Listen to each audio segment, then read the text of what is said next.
Oh shit. But Nasty okay. voice. What's wrong with the visual? What do you think it says, sis?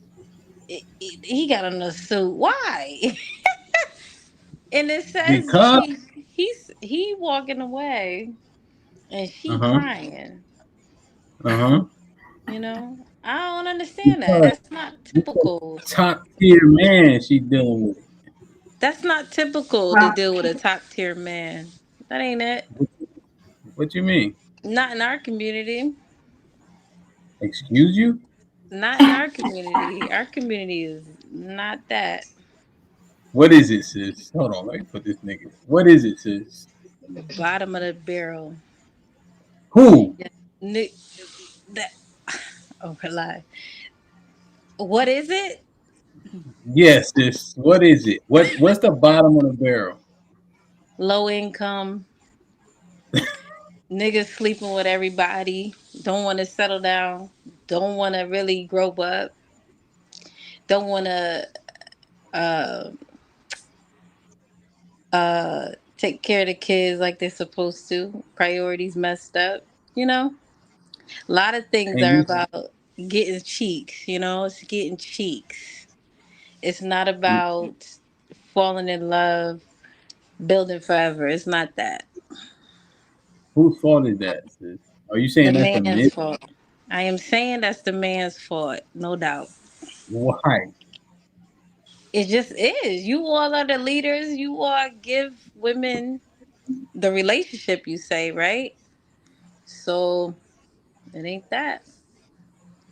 Are you saying that the women are deserving of relationships, men just ain't giving them?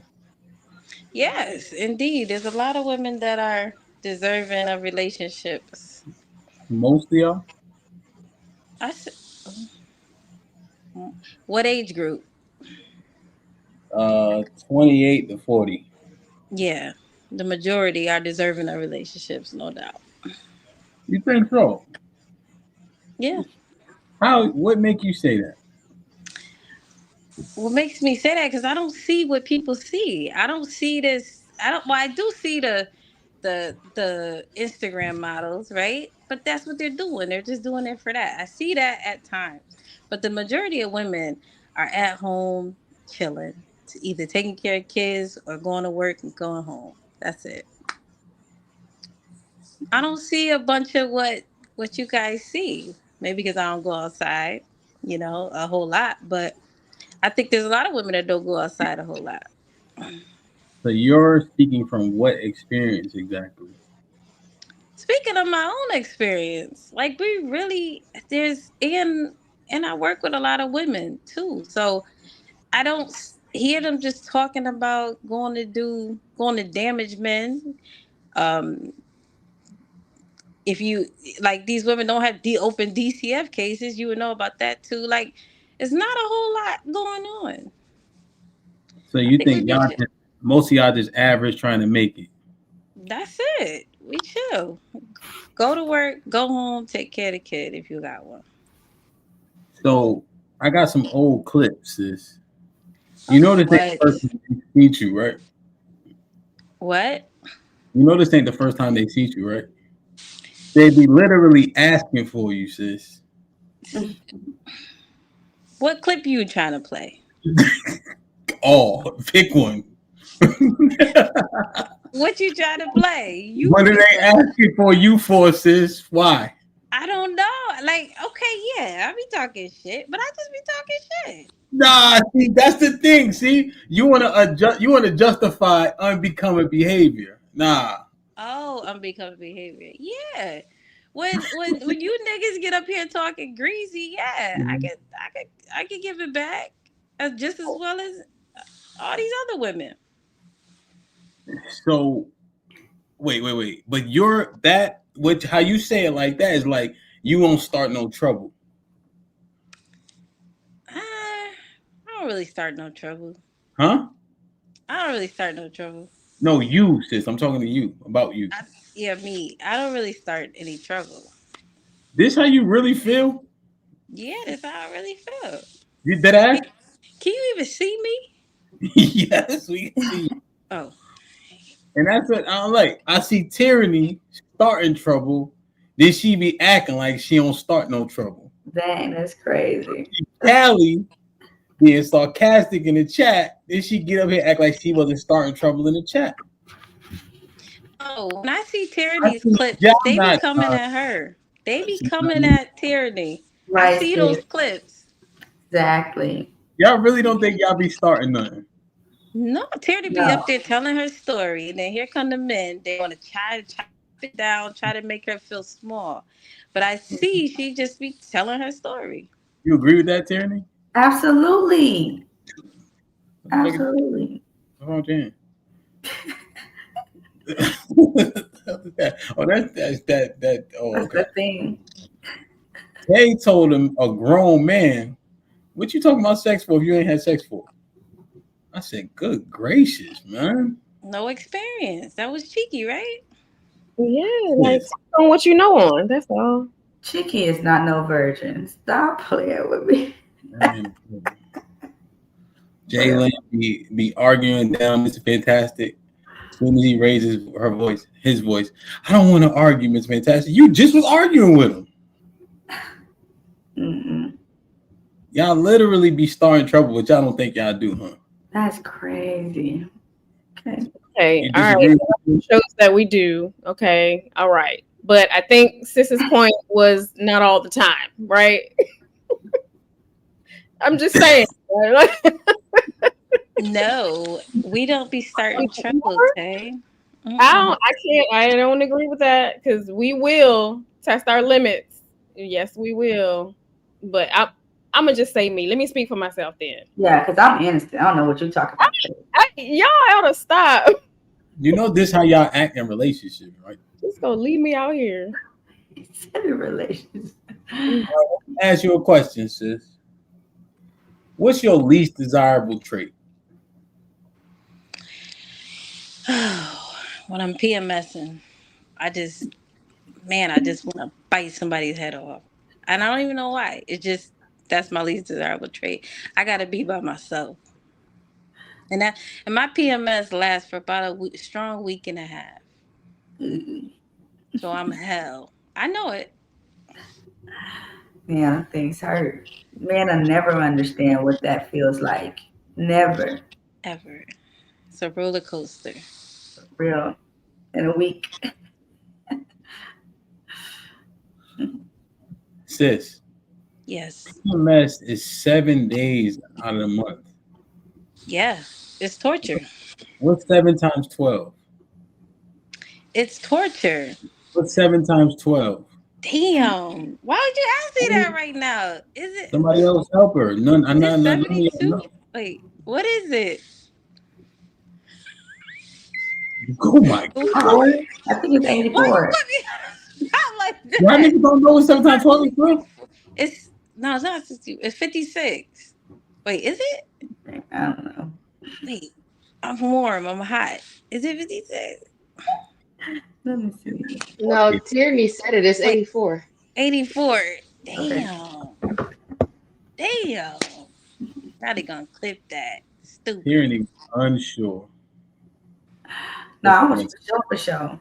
Just, I was, 84 days out of 365 days, you have bad First behavior. of all, why you had to do me like that? First of all, You said it. why you had to put me on the spot? Ask me timetables right now. That's I real didn't know. I disrespectful. didn't know it was a trick question. That was I didn't know it was a hard question. Right. damn. Playing right into that. Anyway, damn.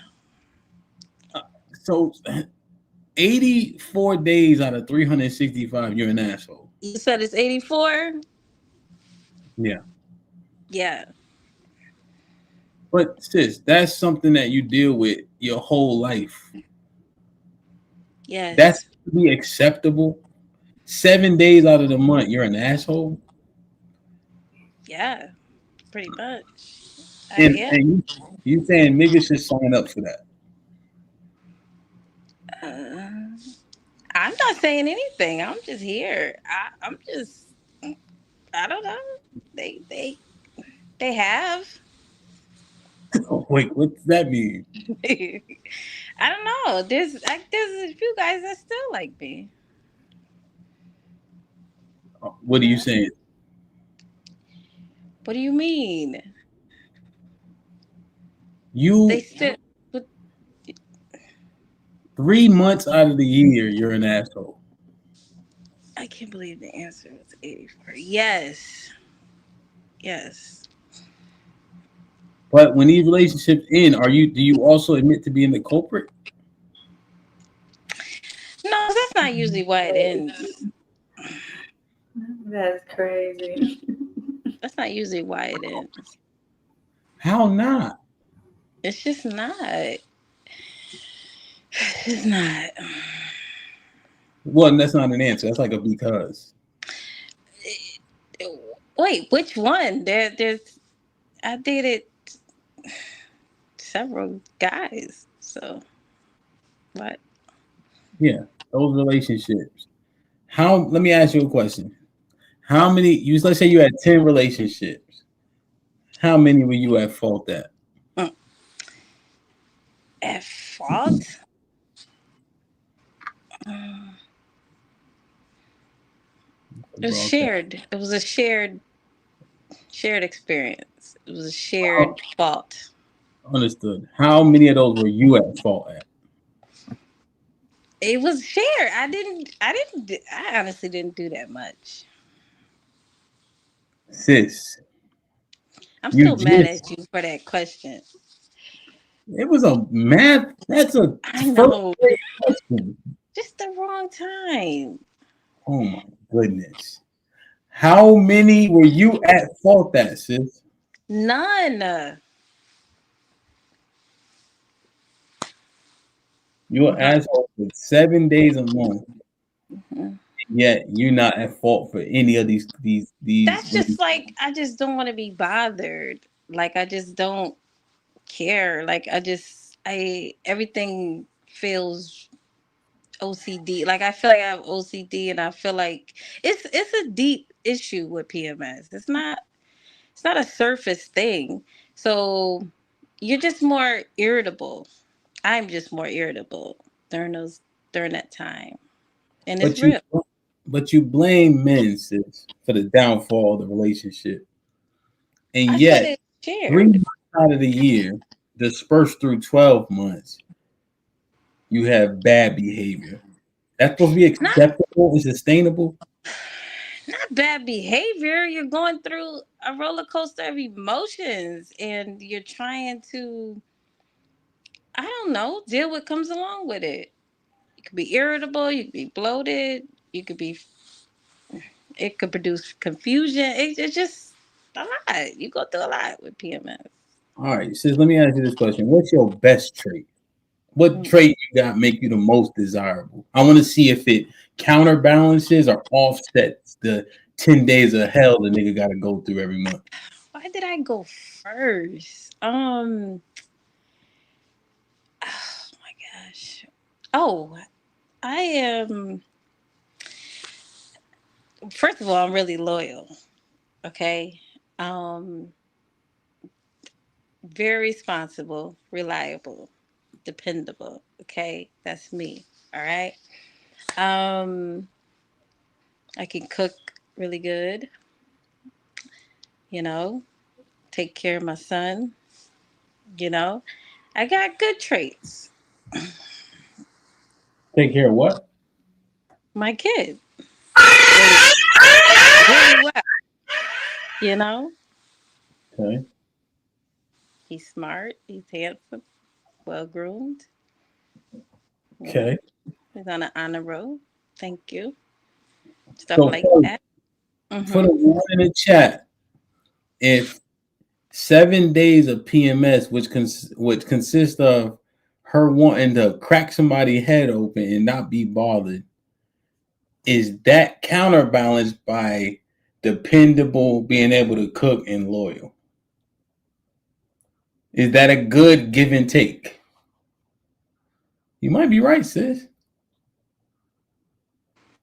Yeah, just those PMS. Tiff, isn't PMS real, Callie? Isn't it? Tay, I don't. You get PMS? I I don't mean, know. but I don't I don't know. But it's misbehave because or I don't act out because of it. I try to control myself. It'd be a lot though. It is a lot, but Mhm. yeah, it just takes some extra effort. I just avoid. I try to avoid. Well, it's impossible for me to avoid people, especially with a 9 to 5. So yeah, Yeah. just got Well, I have an office, so I just go in there. I and I have got to. a little cube where people just walk in. So at least you get to close the door. So So But sis, am I cool. wrong? So I had a female mover, right? And she like we moving, and she like, oh, I got my period today. I'm like, so you got 30 pieces of furniture and 100 boxes. No, the period it's actually releasing. So I feel relieved when it comes. Is this It's TMI? painful. It's It's relieved. I feel relieved. The day of, my whole mood kind of shifts. Like I feel it. I'm like, But yes, it's here. but sis, why did she tell me that?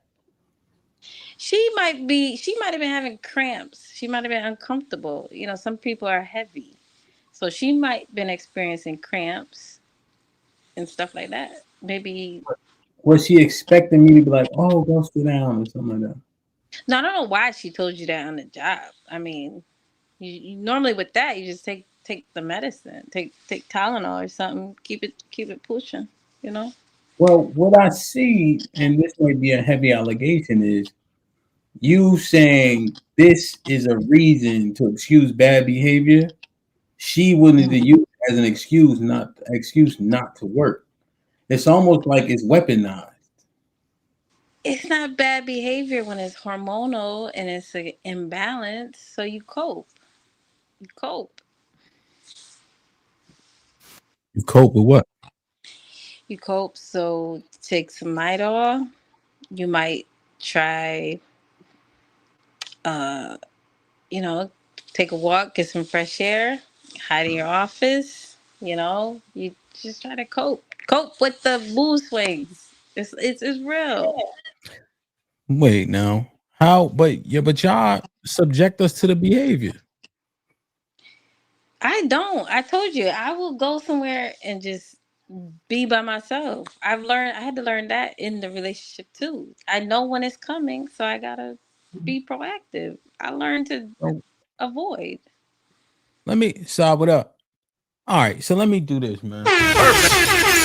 Like, share, subscribe, tell a friend, and tell a friend. Hit that like button right now if you can. That helps the channel the most. DJ Hampton Stampede, we in the building. Salute to the ladies. We got 150 people in the building so far. Make sure y'all hit the like button, please. Sis, what up? Tay, what up? Callie in the building. We got Tyranny. Jalen was popping. Tiff, what up? Saul was good. We got a couple more ladies joining, but sis started talking crazy, so I hit the live button, man. Sis, the one thing that we got to get clear, and I want to ask y'all something from the show we did earlier, because this throws me for a loop, and we was really mining through it. This self-love journey shit. Self-love, self-healing, whatever y'all, the whole vision board shit, manifest destiny, all that, right? What is that? Is it substantive? Or when she start talking like that, should I put my guard up? Can y'all explain to me what these journeys that y'all go on, what does that mean to y'all? I feel like it's more spiritual, you know. I mean, we don't not just physical.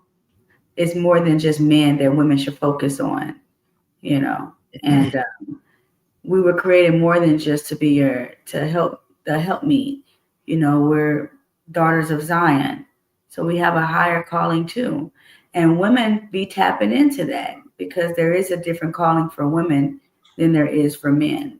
Our creation was beautiful, so women just want to experience their melanin, you know, and get to know the Most High more or whatever we worship. That's I feel spiritual. So do the people around you, when you get off this journey, do they benefit from you going on this journey of whatever you pray to? That's the thing. It's not about them. It's about me and my search of my self journey. So, Well, yeah, 100%. But once you get off that journey, do the people benefit around you once that journey is complete? what people? Your family, friends, neighbors, the person you loving on, etc. Do they benefit from that journey you went on? They can if they see the beauty in it, but they're They going to will. miss out if they look at it as if it's a bad thing. So when I'm listening to Tyranny say this to me, Callie, there's a P word that pops in my head. Platitude. It's like she's saying things and then she says if they see the beauty in it. Mm-hmm. Right? Like it sounds cute, Tyranny, but it means nothing. Okay. I'm saying, can you help me? Maybe Saw can help you, Callie. I don't understand. Like you said it in a very demure voice, but it didn't say like it didn't. I didn't get anything from It's a self journey. You never took one. You never was just single for a little bit and got to know yourself more. Huh? Because people jump into relationships too fast and they don't get to know themselves. So when you get to know yourself, Mm-hmm. you get to be aware of your flaws in your next relationship. So if you talk too long, okay, when I find me a partner, because I took this good self journey, I got to know myself, Mm-hmm. I'll be aware of that. So, No, I get it. I get this. What is high? What is higher? What is higher learning? Or one fish, two fish, So this red fish, blue fish, knick knack, paddywhack.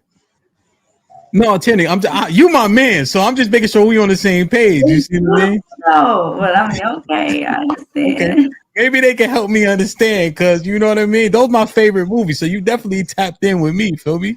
I'm gonna Okay. send you I'm gonna call Hollywood see if they got any spots left. I'm good on Hollywood. Yeah, Hollywood crazy, right? What you think, Saw? Because you know what I mean. Like I don't understand. What's these journeys? Y'all don't walk nowhere. That's for damn sure. I don't know. I agree with Miss Tyranny. What she said? What she said? When you go through your healing journey or like your spiritual trip, whenever you just become like awakened and just like the light bulb like really click on, I feel like you do go through a whirlwind of emotions.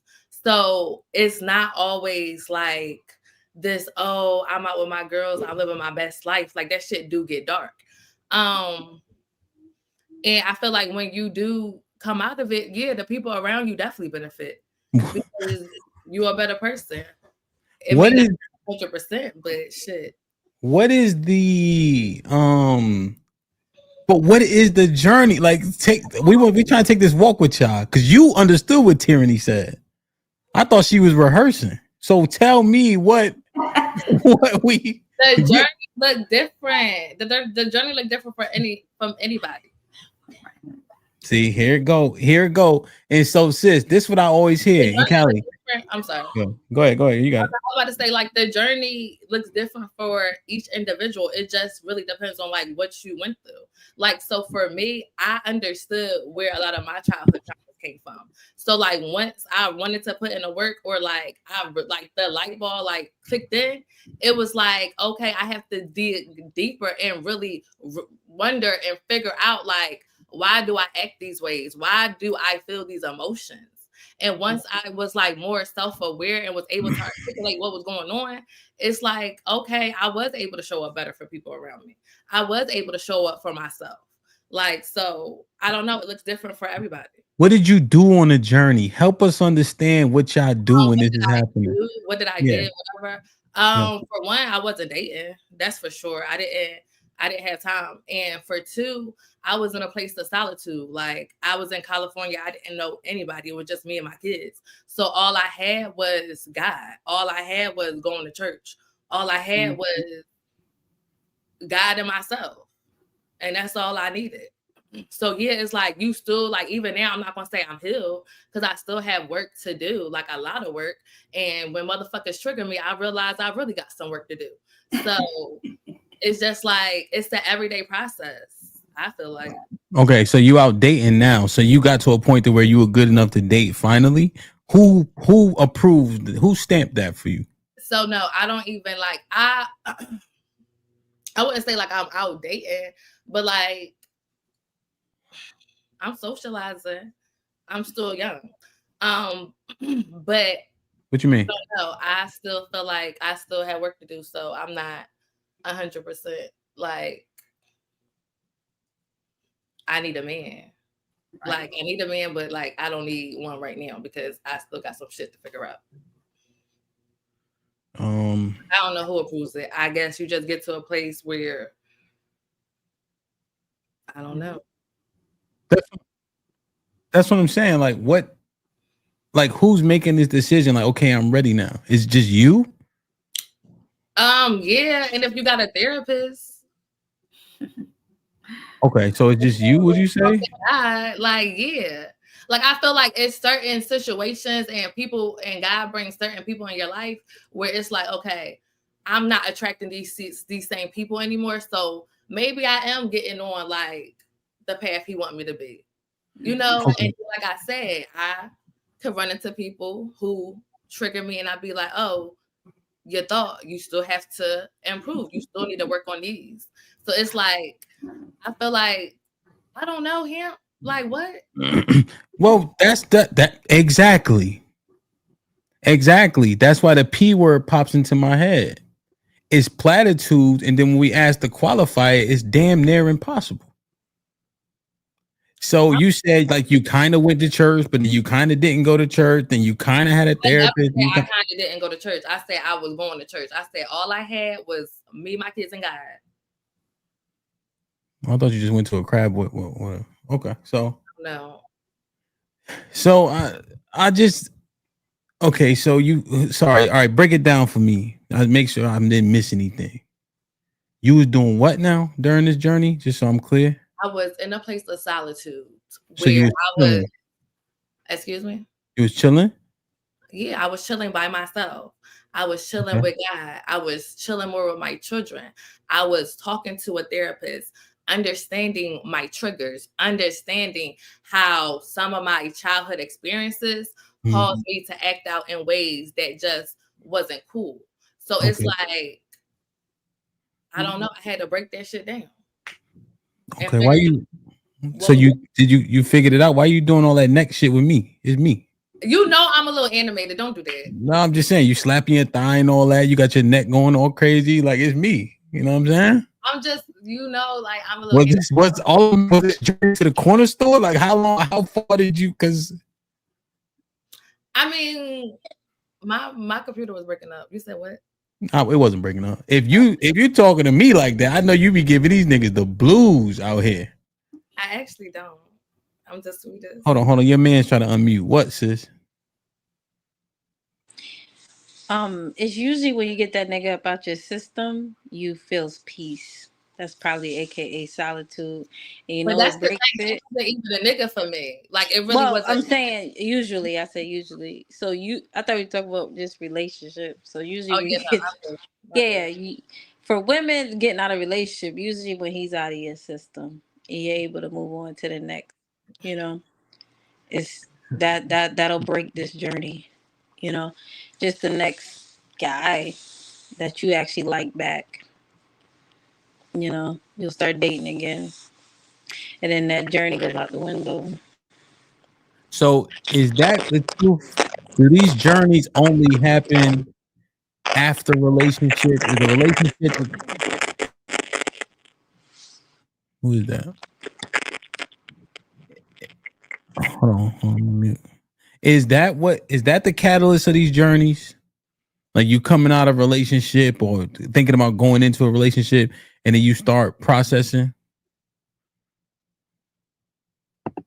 Not all the time, but it seems like everybody's experience, or mostly everybody's experience, is that But that's not, well, I know in my case, because I hadn't been in a relationship in a long time, the significance for me was to learn, like Saad was saying, learn my triggers so that I can break the cycle and not have that happen in my future relationships. There were just certain things I know I needed to work on inside me, like my mind, get my spirit right to, learn how to serve and be the woman I need to be for the man that's coming into my life. So that was the goal. You have to have intention behind it. It can't just be an excuse to do a bunch of crazy stuff. So I'll just say that. Okay. So Callie, Jalen, Rebecca was goody. Tiff, what's up? Like, what do y'all think? Is that the trigger? Because when I hear these journeys, they seem to be usually in proximity to a relationship. A relationship will end and the journey begins. No, that wasn't true for me. A lot of the work that I did was once we got into a relationship, I was a really good leader. I thought I was a great communicator, and it worked for a corporate environment. It didn't work for a relationship. And one of the things that I had to learn to do was temper, like, I'm not talking to a direct report. I'm talking to somebody that eventually we got married. That's an authority. That's like a godhead. And if you don't get into that, if you're not in a relationship, you will never know how you operate and how maybe corporate or different things kind of feed in. That it's great for your profession. It's not necessarily beneficial for a relationship. Yeah, So that's what I said. Right. okay. I was saying that the correlation of relationship, most of the time when I hear about it, it's usually like a root area or cause. Is she actually improving to be successful in relationships, or is it what Tyranny said? She improving for herself, Rebecca. What you think? So the whole healing journey to me is not something that I utilize as far as it being like, okay, well, this situation ends, so now I have to pick this up and start my journey of healing. The reality is like you're gonna continuously heal through stuff because of just how life works. So the journey is actually life itself. So you can't say that you're healing when you always have things happening to you. They may not be so extreme and traumatic, but the reality is self-reflecting and being like, okay, I reacted in this way during this incident or during this conversation, whether it's professionally or in a relationship, and understanding why you got the reaction you got from whoever you were speaking to, why it either got tense or why it went left. You kind of got to look at yourself and be like, okay, this is what I did. These are the things that I could have controlled in the situation. So I didn't react this way, or this didn't come to fruition in this way. But you just look at results in your life. Are you getting the positive results that you're seeking when you're reacting like this? If you're not, then you need to self-reflect and go back into like, okay, I need to do this a little bit better for myself in order to get the results that I want. So the journey ends in results. So the journey shit is bullshit. I'm gonna say it is because I think it's a continuous thing. I don't think it's just after a relationship or after trauma type of situation. I think the journey is life itself. Like you have to continuously be on that journey to be better. Yeah, 100%. I just said it for you, because I heard that's kind of how you opened up with, but then you put a lot of context on it. But more or less, you should be working consistently. All this self-love, self-journey shit where you got to go into some corner is bullshit. And then you the only one to determine whether or not it was effective. Don't make a lot of sense. Like Rebecca said, and I tend to, well, let me reserve my opinion. She said the results is how you know the journey was successful, not just you thinking you good now. Yeah. But That's then what Rebecca said. That's what Rebecca said. but you never get to fix yourself. Then you get into the next relationship with the same bad behaviors. And while you're in that next relationship, bringing that relationship down, you're fixing from your past. So instead of you hurting somebody else's feelings, just take that time, relax, and get to know your positives and your negatives. You know. So Callie and Jalen, now I understand what you're saying, Tierney. I understand it, the concept, but when I hear about these journeys, this is for Callie and Jalen. But I'm looking at the results, like Rebecca alluded to. It don't seem like these so-called journeys are super effective. What's your thoughts on it? Unless you're dealing with the root cause as to why your behaviors are the way they are, then yeah, it's gonna be fruitless. I know for me or whatever, it took a conversation with my parents because I take some attributes from each one of them, right? Okay. And one of them I did not want to be like whatsoever. However, however, that is needed in a relationship, and the other one, I didn't give us some attributes that I didn't want to be like either, but that is more so for, as something that's needed for outside in the world, not in a romantic relationship. So it's for me, it's a balancing act that that is needed. You know what I'm saying? So I mean, it's a constant thing. It is. I would have to agree with that.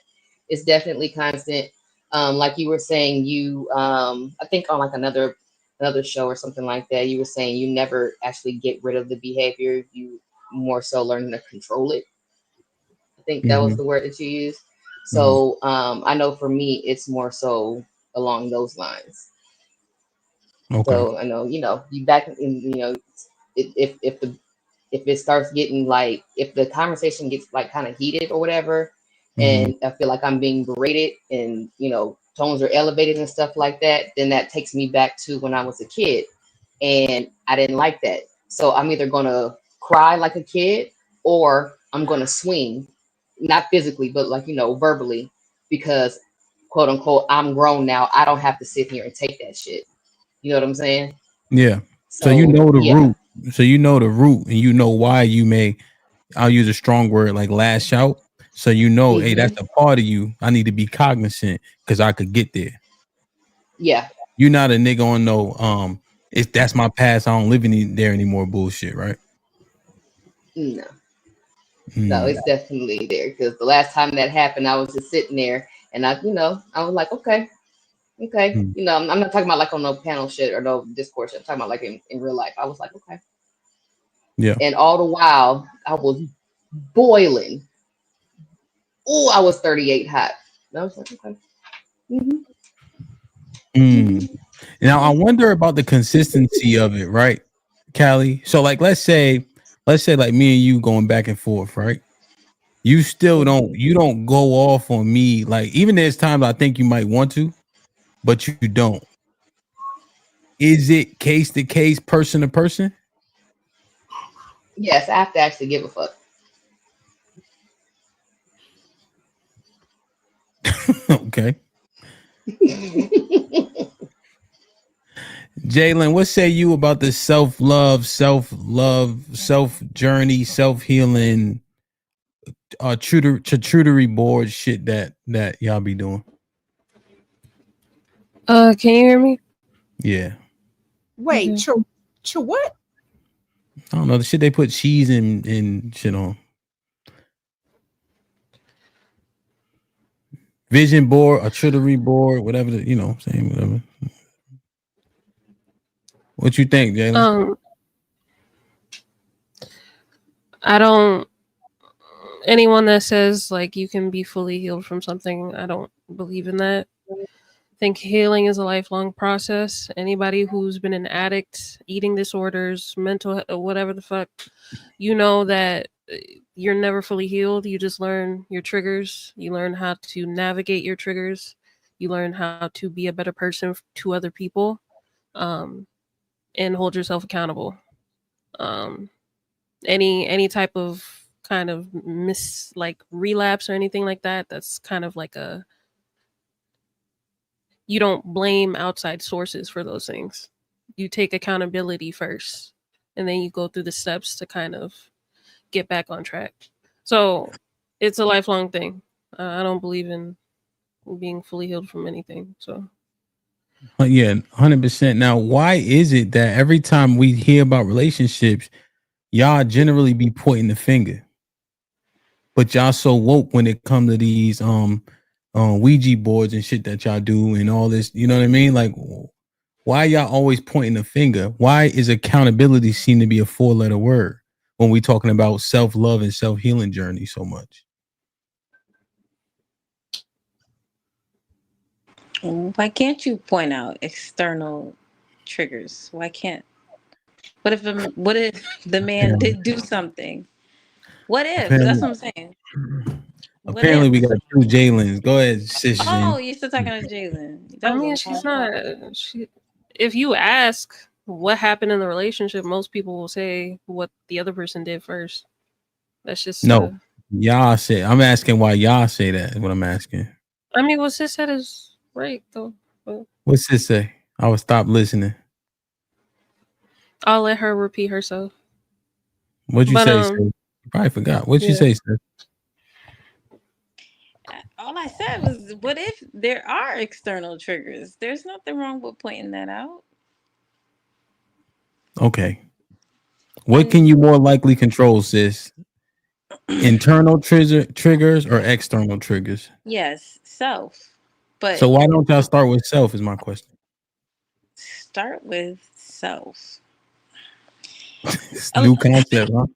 You never thought of that one before, huh? Jesus Christ. This is fucking disgusting. She said, Listen, if I always started off with self, because I will avoid the shit, right? nah, Callie, If don't I save her. She never heard that concept before. Let her work through it. Wait, so what I did? Go ahead, Callie, save her. Save her, Callie, because this is crazy. Right, Saad? This is crazy. crazy. But no, if I the thing is that I will avoid it. So if I always started out with self for me personally, there wouldn't be a relationship. Why? I'd be like, all right, I'm out. Deuces. Why? Oh, Because why? why? Because it would be an outside trigger that I shouldn't have to deal with. You know what I'm saying? Instead of working through it, I'll throw up the deuces. Tierney be back. She had to get the kid. When you say, when people are trying to deal with self, you say the self love journey is BS. Well, because the self-love journey is BS. Because you living, learning, and it's active in real time. People say they gotta go into some muskrat hole to improve. But life don't stop lifing. You know? So how you have to retract from everything to start to learn. It's unrealistic. And sis, here's the thing. It's not sustainable because you can't keep up that modus operandi. You can't keep up this recluse nature, pulling back, being cut off from the world. Because when you get back into the world and the punches start flying and the bullets start flying, people start to do what they always done. When we be sparring, sis, right? All the guys learn all the the moves and the steps. But as soon as they get punched in their shit, they go back to that thing they learned the first day that they most comfortable with.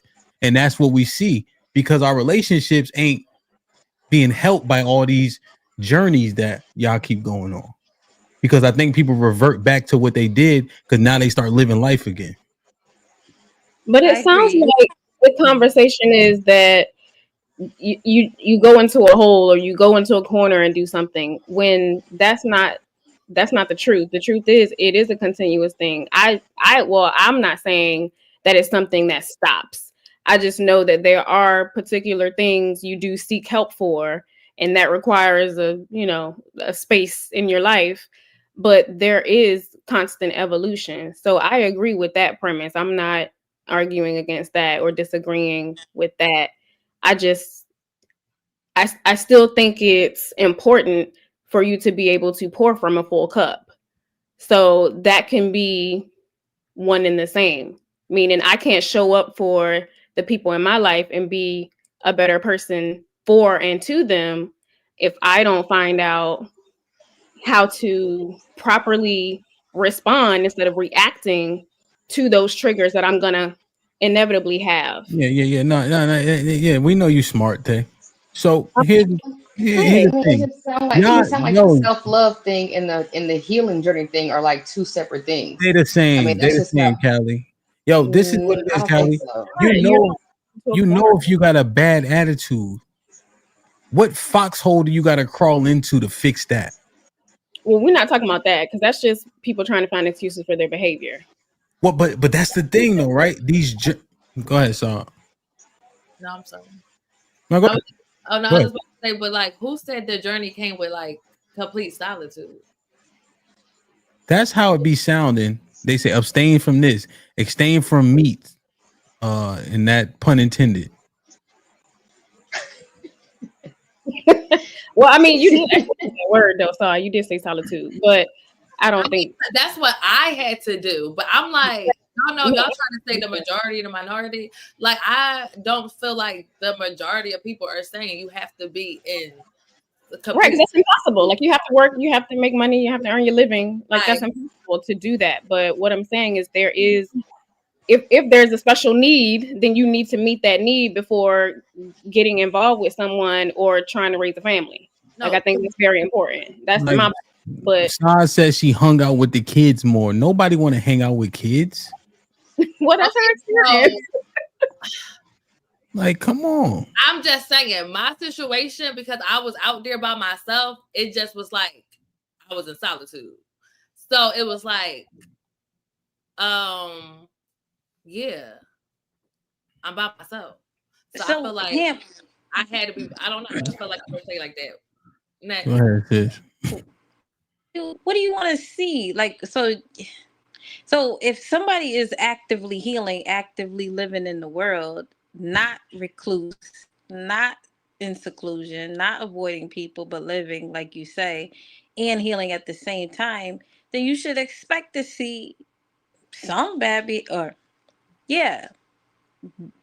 some bad behavior. But then it gets justified, sis. And then I guess I want to know why. What are y'all healing from? If there's something to heal from, the journey, I guess, doesn't always have to be healing, but maybe growing or exploring new things. And I don't know how you get to know yourself better, but I never understood that. But maybe learning new coping skills, like if you do have issues like PMS, stuff like that, or going through emotions from your childhood, you can Okay, learn new coping skills. sis. Let me ask you about this concept called ghost work, where your your shadow is like a side of you that you don't like, but you got to deal with, and that's the side of you that is like aggressive but protective. Does that sound like something substantive or some moon and the star shit? You think?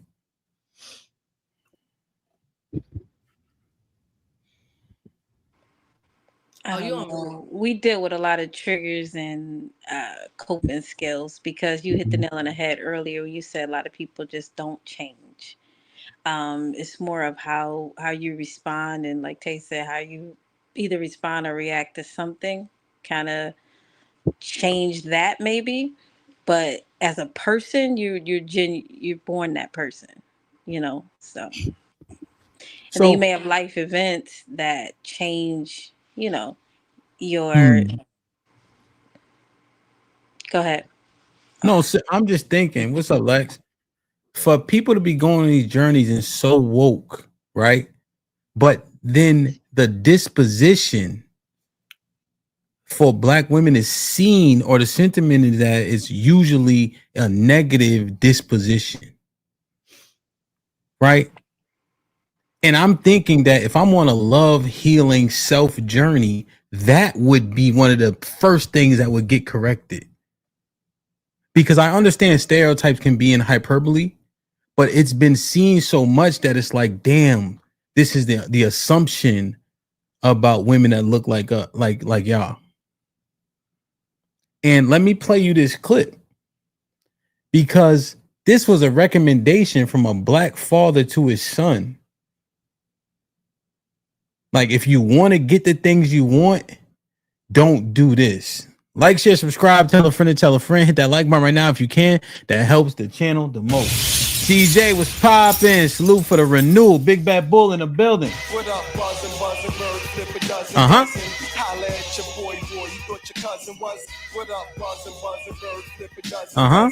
Holla at your boy, you thought your cousin was. Salute to my OG Big Bad Bull in the building, and my aunt Ezekiel Ben Israel for gifting 2. This might be risky memberships, man. Whoever got blessed with it, appreciate y'all first and foremost. Whoever got blessed with it, please maintain it and say thank you.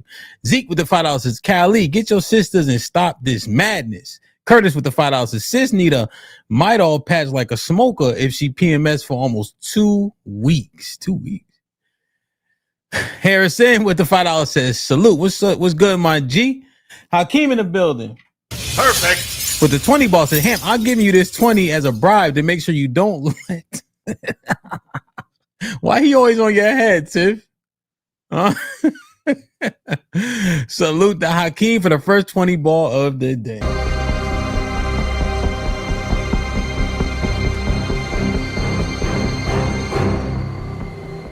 Didn't fit. John was popping with the 10 ounces. Why is this the first response? God, ellipsis. When the life don't even align. I call cap when I hear self this and self that. Yeah, the God thing, I ain't really want to get into it, but y'all need to leave that nigga the fuck alone. Because every time y'all go on these fake ass journeys, y'all always talking about God this and God that, and y'all don't never tap in with them. That shit be throwing me off. Curtis with the $5 says, Tyranny dressed like she got what? Oh, I never played Clue before. Aaron with the $2 says, Philadelphia, capital of the state of social. Philadelphia. Now that was clever. Hakeem with the $2 says, only church Saul went to was Church's Chicken. And I ain't never been to churches. It's not bad. Aaron with the $5 says, I'll ask again, and Hamp, don't animate the question. How does a woman heal after having multiple men inside of her? Do y'all heal from that? It's a thing you have to heal from? No? Yes? I don't know who he's talking to. No. Why you gotta hear from that? Keeps it 100 with the $5 says, this topic makes me think of Bag Lady by Erica Badu. As Abe with the $2 says, YouTube talking points are us. Son Kid, Shalom. My brother Mel, salute, been a member for 15 months. Y'all do me a favor, hit the like button, man. That helps the channel the most. Let me show y'all this, right? Because it's self-love, right? The one that got away kind of popped in my head, you know? And as we walk that path, look what this man says, and I want to know what y'all think. If you have a retort, why is he saying it? Does it have credence? Is this what's out here?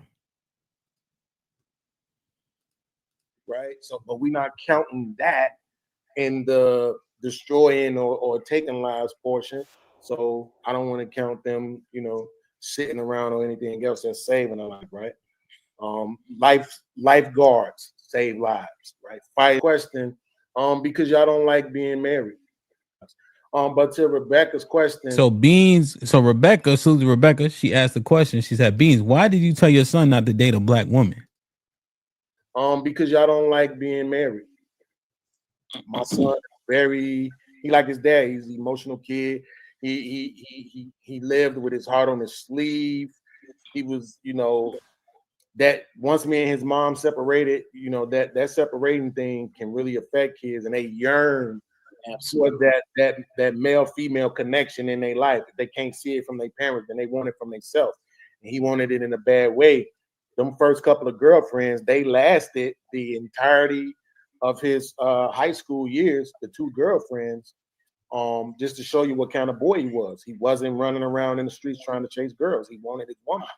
And once I saw him really starting to get into girls, let's just be honest about who y'all are, sis.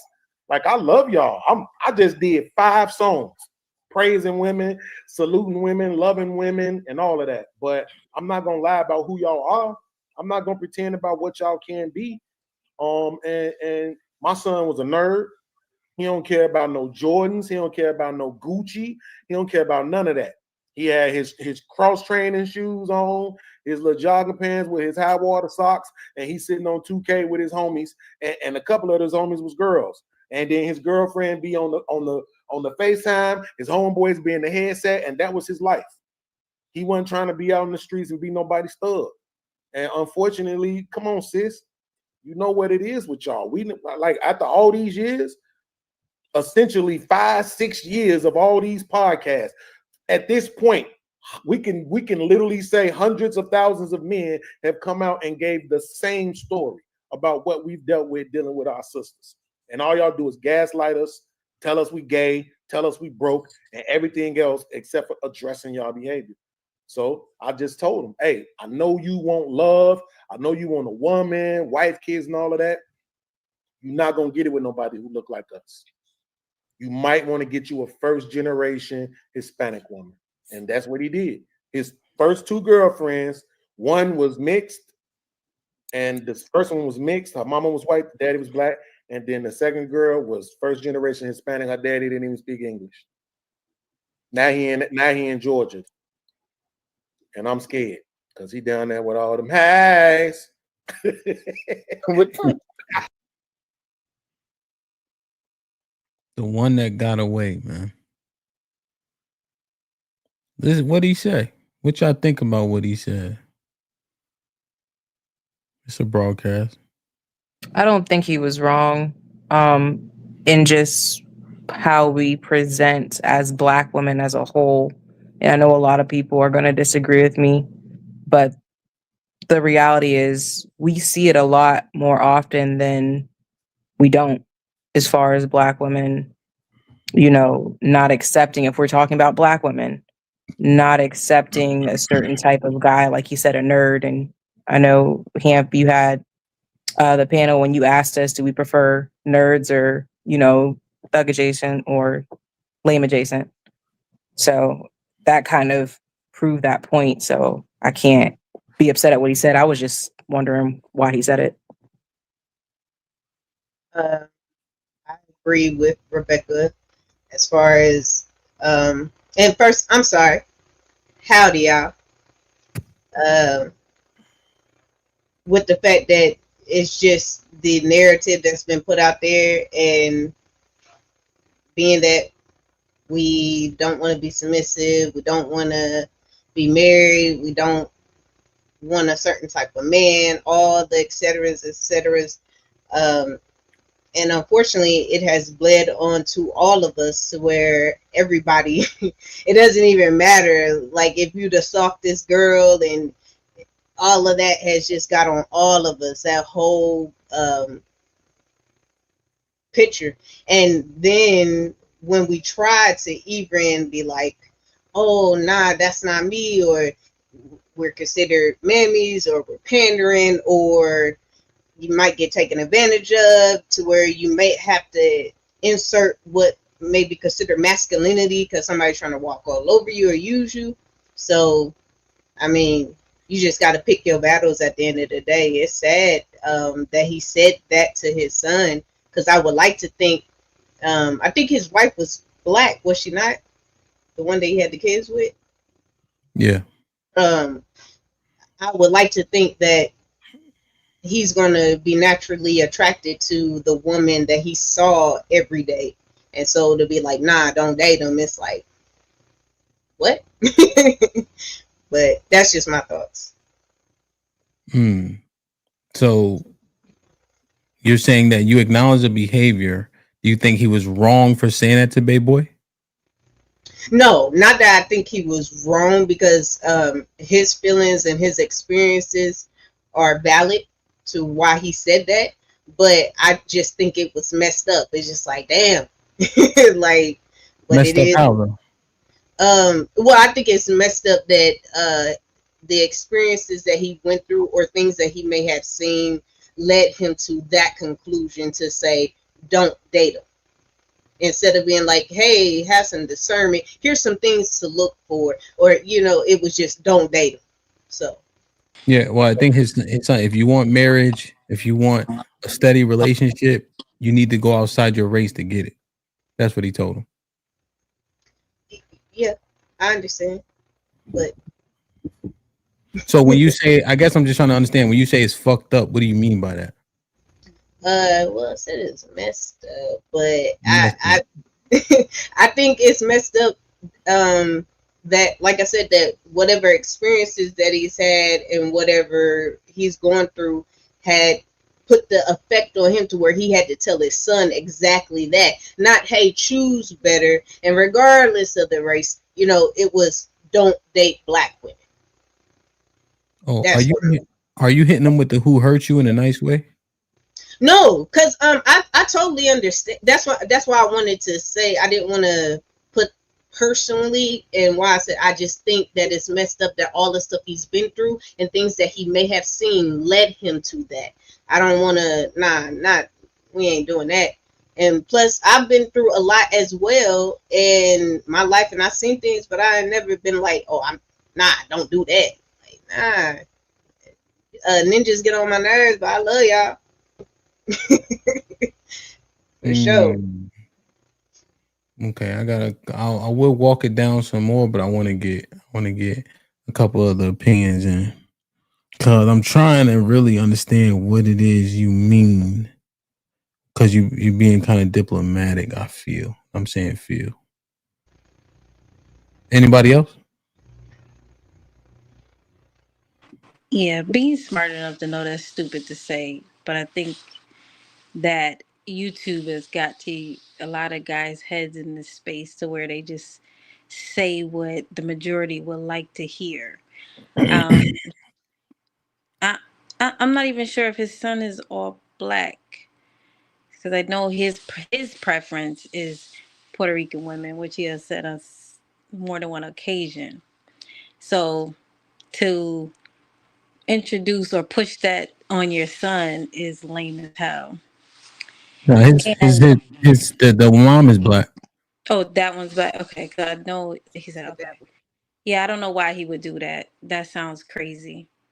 And I've said you black men are unfit before, and a few people couldn't believe I would say that, and this is why.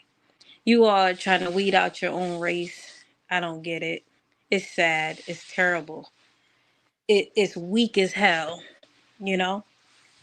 And then the thing is, it's black women that support you black men the most. Still to this day, after hearing all this crap online, you know. What bothers me, sis, is just like he says that, but we've seen what in 2024, what was it, at least 3 to 4 black men that were unalived by white women that they were in long-term relationships with. I don't understand this. Oh, black women do this, but for everybody else, you're a spicy Latina, or she's passionate, or she's a tiger mom. It's like you can put these isms on all their non-black women, and you need to like that on top of. I can see it if he didn't date black women. Like if you're saying, I say no more black women, but I think he still dates black women. So it just seems a bit odd to me. And as a mother, I would love for my son to be with a black woman, but I want him to be with the person that he loves and she treats him well. And I'm not putting a race to that. I And I want. promote to my son, and see, that's where I stop it right there. I tell him all the time there's a black woman that is going to love and treat you well. So now, my son, he's only going to 8th grade, but his little friend is a pure black girl, you know? And I What's praise him for that because I have to in this society, because older black men spread this stupidity amongst the masses. And it's what terrible. It's tacky. Well, this is what I will say. My son is 27, so he went through that little Latina phase. He promptly has returned back to black women, and he likes deeply Yeah. women. I don't say date whomever makes you. No, that's stupid. There's millions of black women out here you can choose. One will treat you well. Right, You know, there's no perfect race. And they say they right, don't compare us to other races, but they do it outwardly all the time. And it's right, sad and it's sickening. And then look at Shannon Sharp. These should be prime examples. These should be plastered on their foreheads, but they're still screaming out passport this and passport that. Look at Diddy. Look at these men going down and being embarrassed. getting millions taken from them. And here these black men go still saying stupid stuff like this. Kevin Samuels, I won't not say it. He died with a Latina in his home. Why? Stop playing. I don't know why they keep playing like this. It's very sad. You ain't told or tell yet. I don't know. I just see him as protecting what's his, because if he Well, I sees expect you to say that, but what how I'm saying, I hope it was heard amongst the masses. It's tacky. The black men need to stop. And we don't need to support that just because we're on YouTube right now. Black women don't need to support that mess. He's telling his son the right thing. He was also collecting money for his son to come back from Georgia some months ago. But when yesterday he said his son is still in Georgia. Stop believing what these people talking about on YouTube. we're missing the message. So it sounds like all we heard was, okay, don't date black women. And he has every right to say that because that's his son. I don't have any children, but if I did, I would have an opinion on what to tell them on who to date because of my experience in the world. And that sounds like that's exactly what he's doing. When the main point was because our attitudes or because we don't want to submit Take every the whole problem. And But we don't want here's- accountability for that. no. I don't think it's a lack of accountability. I think it's a lack It of is. It is. Because all you're saying now is, well, that's stupid. But did you hear what the man said? That's not what I said. So I didn't say it was stupid. What I said is this: women are women, and I'm not going to down black women and elevate another race. I'm going to say that there can be white He women. wasn't downing them. He just said don't date them because he don't want him to marry him, clearly. But his experience with a black woman is clearly different than what his son's experience with a black woman will be. Mm-hmm. I'm gonna just say that.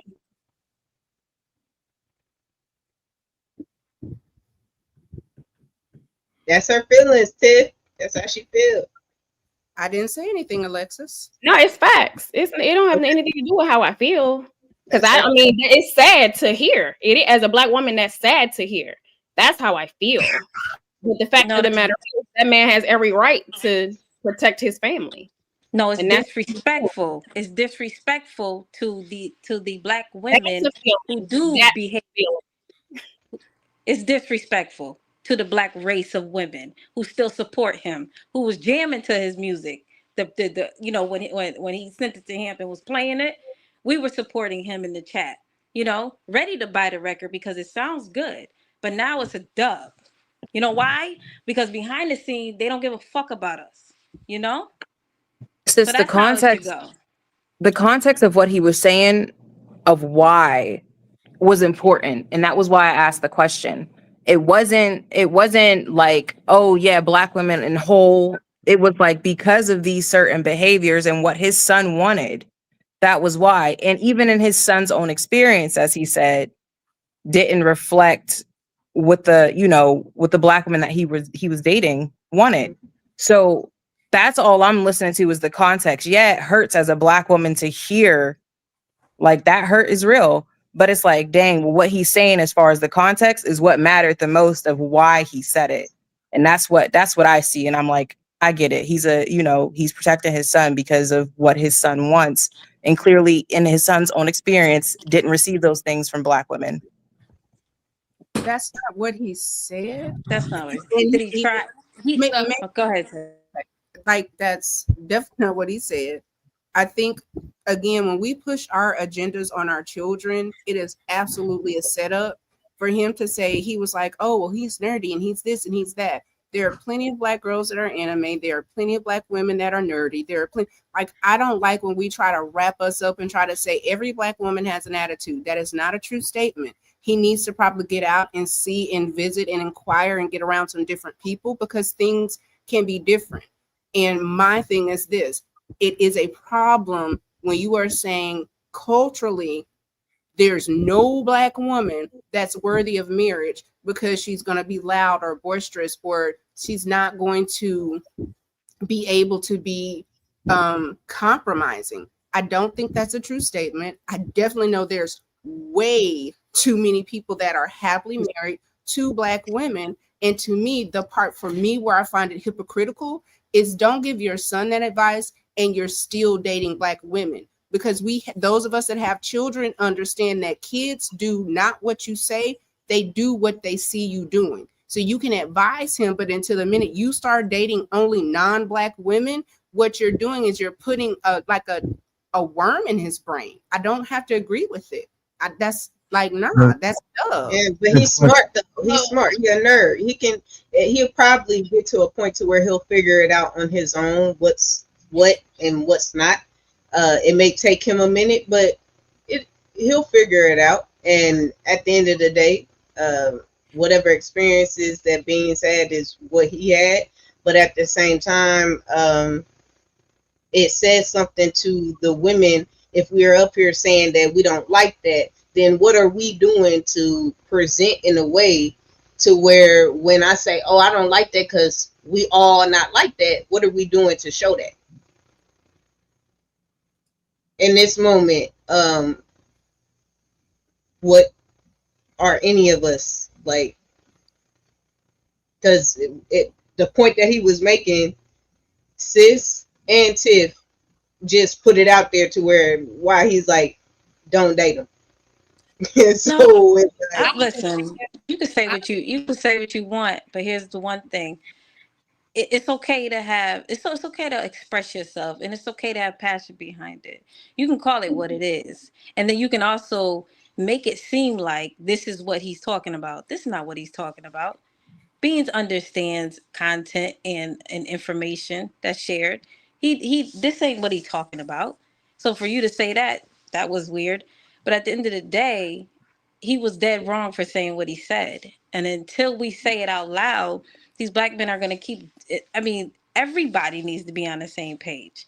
I don't understand how you guys as Black women don't see that as a slap in the face and disrespectful. I don't understand that. That's the first problem. I think but what is now weird about what I said, what Chris? has you that's weird that you would try to put it out there that my response to that BS would be what he's referring to. Because you got up here, you dogged his I mean, you made the point about Black women supporting his music, and then you dogged him and you made shots at him. That's the type of stuff that What do you he mean was by talking. dogged him? What do you mean by Well, dogged him? you threw but the word you threw shots at him, made statements about his music or whatever. So that can be a point that he can take to say, this is why What did I I said say it. about his music? That it was You good, said right? you said that the women were supporting it, and now it Right. was a. And it was Did you say good. it was a dud? Or you said it was It's a good? dub now because now he's Oh, I saying, thought you said it was fuck a you, dud. Black My women. apologies. My Right. You apologies. see I how thought people you just said it be was a dud. talking? You see how just people just be talking, right? So No, I just with that we're said, I'm online, saying and we should take it sometimes as your camera is disrespect. lagging, so I didn't That's hear all what you that's what said. that's all that's with it. That's all that's it. Nah, It's very disrespectful for him to get up on this platform and say that. That's all I'm saying. Even if he was on his own platform, I think it would be disrespectful, and it is. well, I don't represent all Black women, and there's some Black women that I know that are doing things that probably unbecoming or things that I wouldn't do. And at the end of the day, I mean, I'm gonna say what I say, and regardless how somebody else takes it or their experience, I can't be like, oh, well, this is me, so you shouldn't have that experience. But I don't. I mean, it's messed up, but I don't feel like it's a slap in the face. It was a slap. Yeah, I understand where he was coming from, but I just feel like it was kind of a slap in the face because it's like you can tell him this, but still I feel like you shouldn't write your own people off. So Right. like with my daughter, she dates outside her race, but I tell her every day, like, you should date your race because you can still find these people. Like, I don't write them off completely. I just feel like it was a write-off. So no, I may not have agreed with like the delivery, but I understand 100% why he said it. It's just like he still should have still supported the Black unity, bottom line. So Why do you feel like you understand why he said it? Help me to understand that. because I have a daughter who is like Bean's daughter. She's in band. She's a little quirky. So I know, like, and I'm not trying to cut you, but I was in band, I was in choir, I was in orchestra, and my husband is Black. And I've dated out, but I've always preferred Black men. And my mother, and I understand that. nor my father, that I've never been my daughter. No, but I'm just saying you wouldn't advise your daughter to not date Black men. You just said I don't say that. Exactly. But he said it. He said, "Do not." If you literally, and I said that was the only thing I did not agree with, because in the sense of don't date a Black woman. Make it make like what I said. I agree with what he said as to, look, you may not find it in the Black community, but I still would have written it off. I still would have told him that there's still hope. That's what I said. So, but what's the why?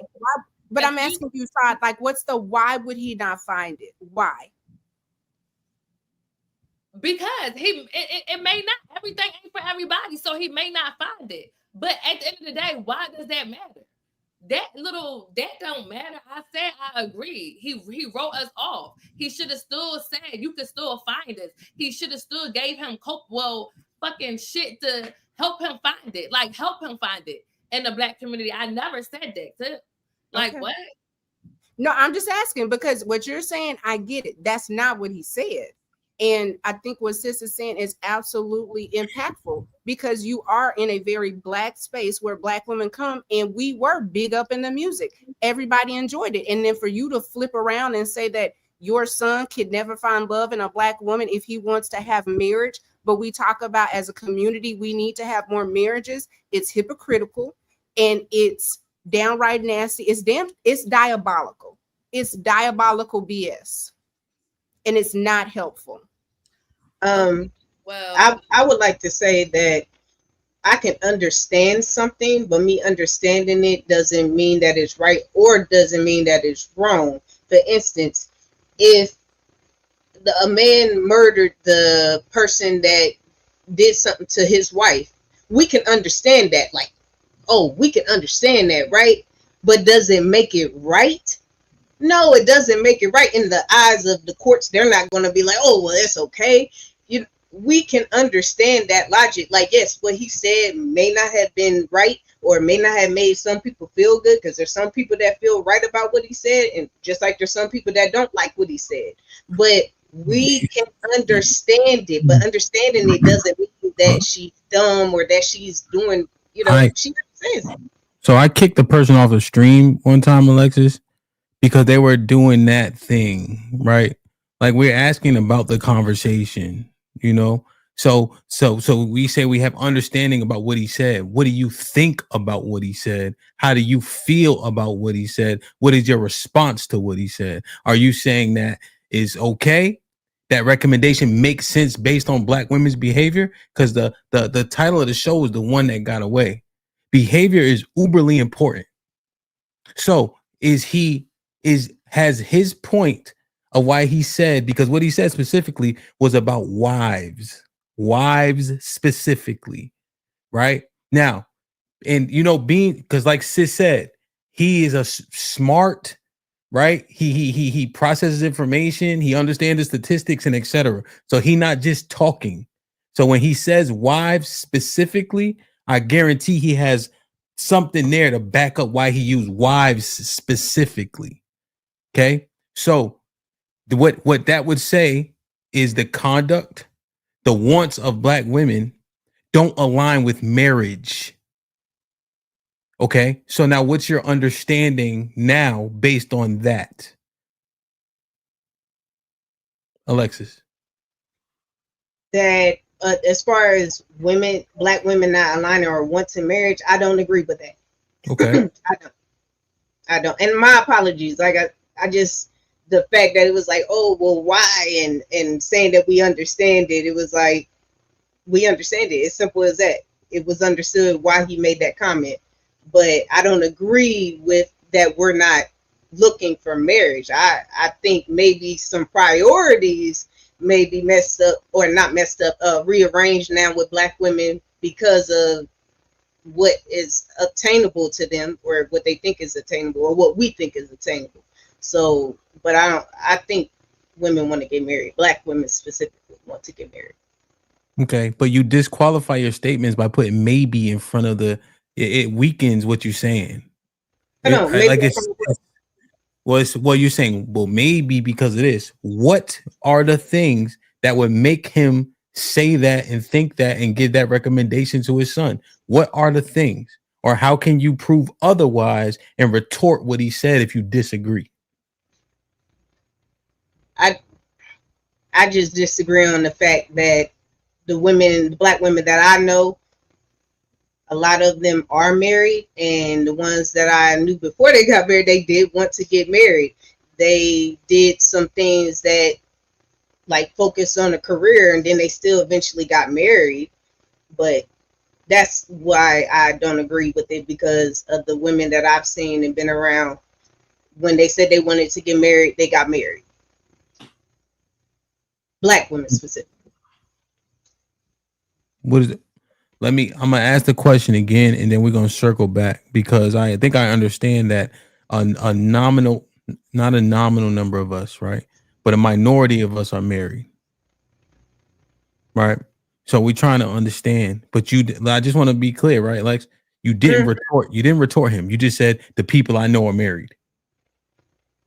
But we know the overwhelming majority of us aren't married. So Callie, let me ask Callie and Jalen, since I got to pull their teeth to join the conversation. What do y'all think about what Bean said? Is he justified? Is he correct? Do you have a retort? Because the one that got away, see, you think it's all about you and the one nigga that you might have fucked up with, right? But you got a whole lot of people. The percentage points dropped, Callie, from 87 to 83% of black men with black women. 7 percentage points to that mass of people ain't nothing to sneeze at.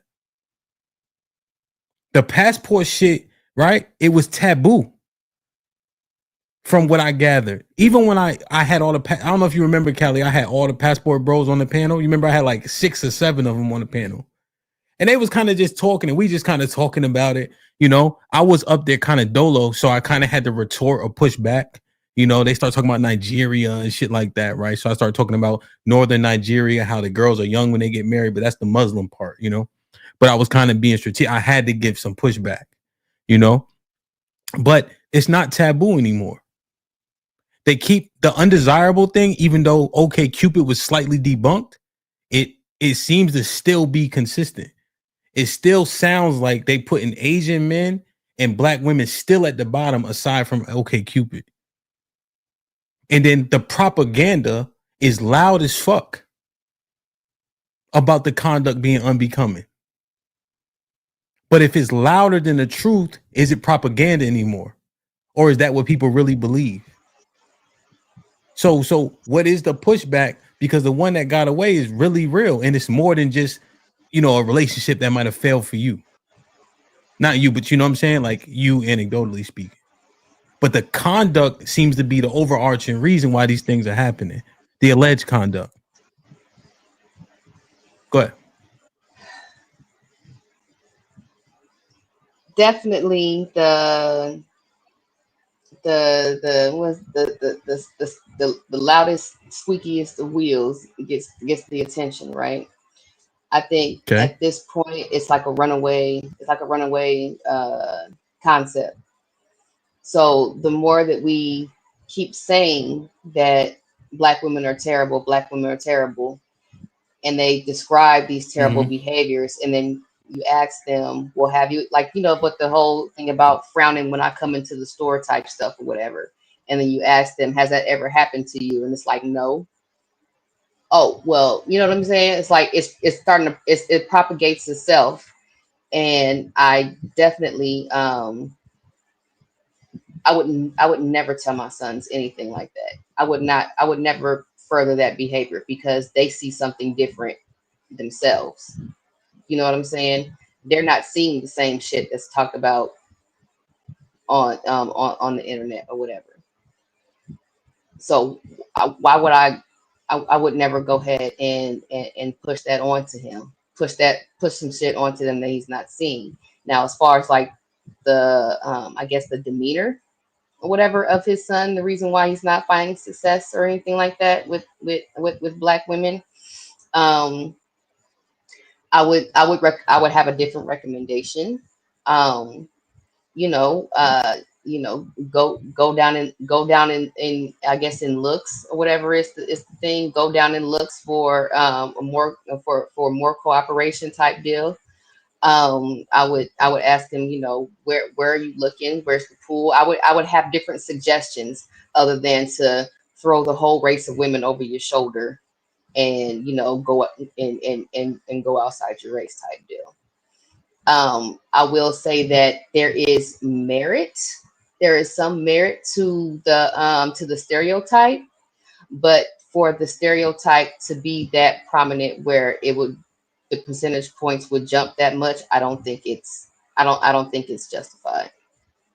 I think we talking about the same archetype of people, and that same archetype is just louder now, but I don't think it's more widespread.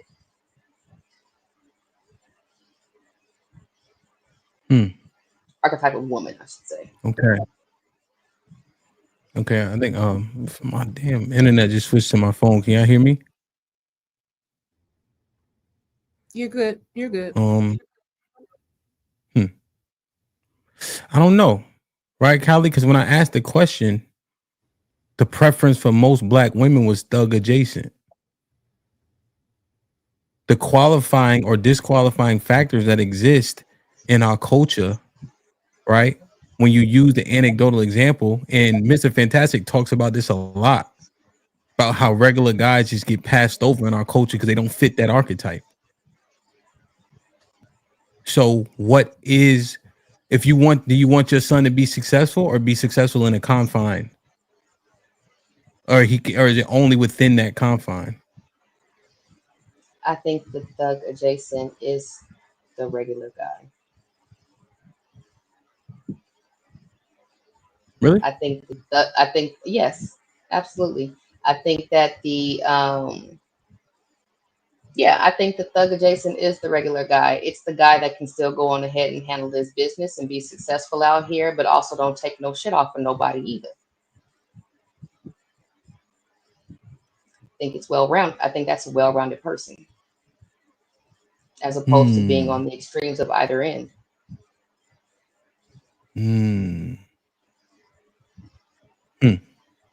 See, because I don't want to put. I think that most men would just disagree with that. I just think that most men would disagree with that. Because the thug adjacent had to have absorbed that energy and seen that shit somewhere and have a level of participation. The overwhelming majority of us don't even, there's like 70% of people don't even have police contact. But it's adjacent. Don't you gotta prove that? Don't it have to be in your history somewhere? In order to be thug adjacent, you had to have been a thug before? I don't think so.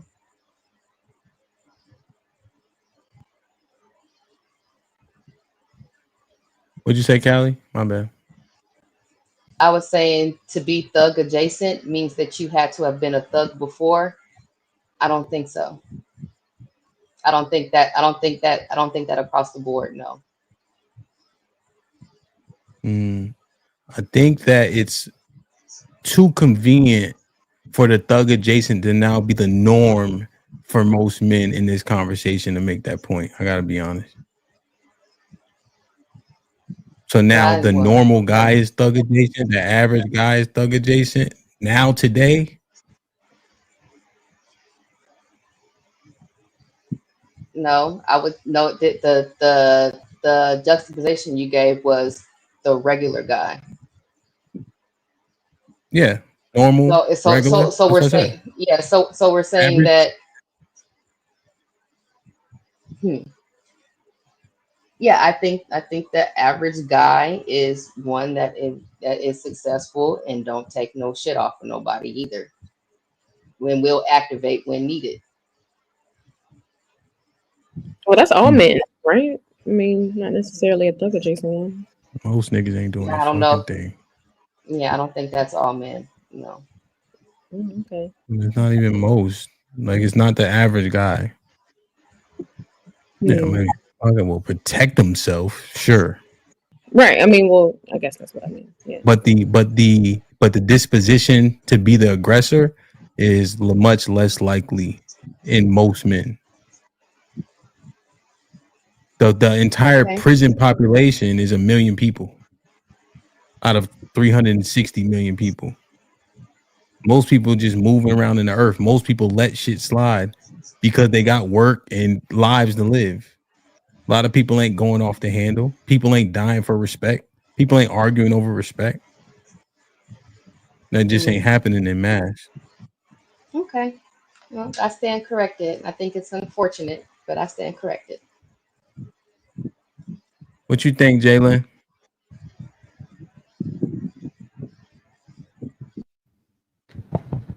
Um, if his advice to his son was to widen his options, I don't disagree with it.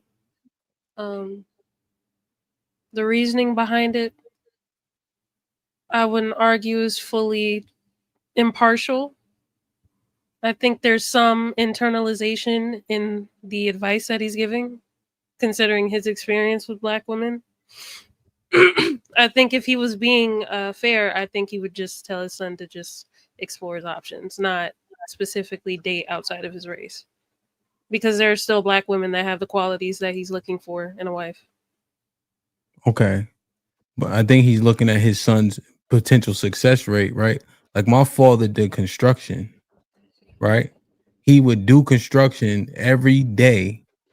And when we go with him, he make it the hardest it ever was. So we made sure that we didn't also have to do construction. So when I'm looking at it, I'm saying because we're looking at him and saying, okay, well, you do it. That's probably how he would then have a sentiment of what to do or not to do. Now, me personally, I don't agree. I forbid my son.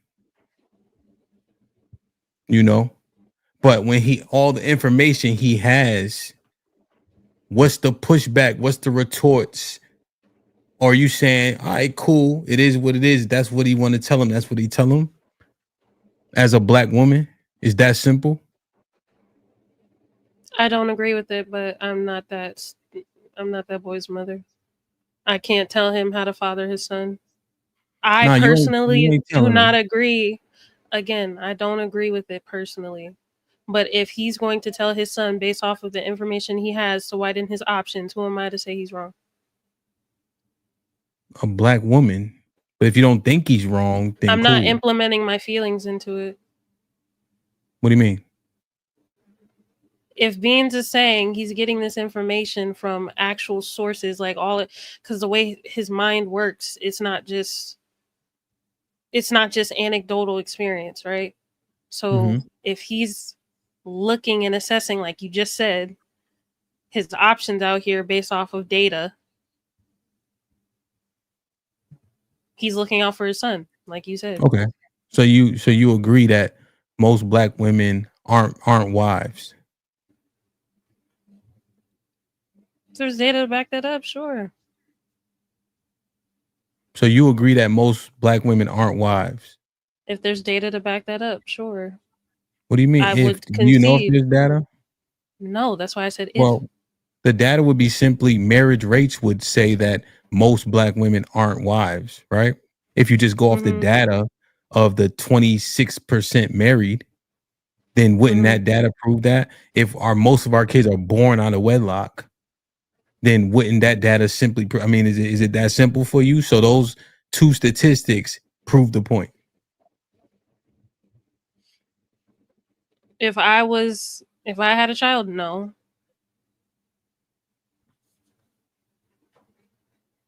What you mean? If I was giving advice to my son, no. But the data, they would leverage the data and you would give a concession based on the data, but you wouldn't recommend that to your son based on data. Yeah, because that's not how I would do things. What would Then you do why? to you? What would you tell your son? Hold on, Tiff. What would you tell your son, Jay? Ex- don't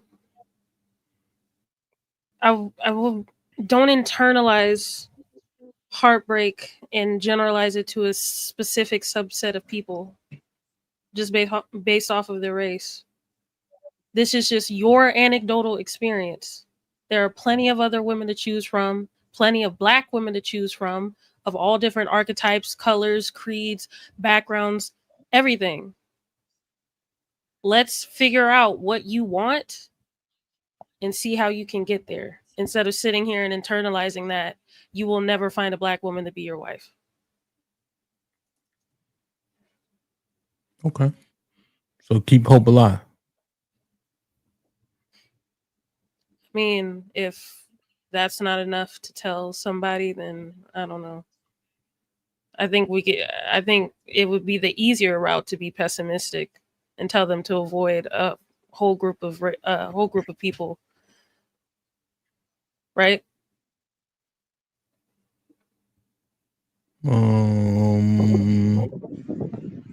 Say it again. Yeah. It would be pessimistic to tell your young child who has not been in the world that long to avoid a whole group of people No. instead of keeping hope alive. No. Why wouldn't it be pessimistic? You think it's pessimistic if I tell Chug don't date white women?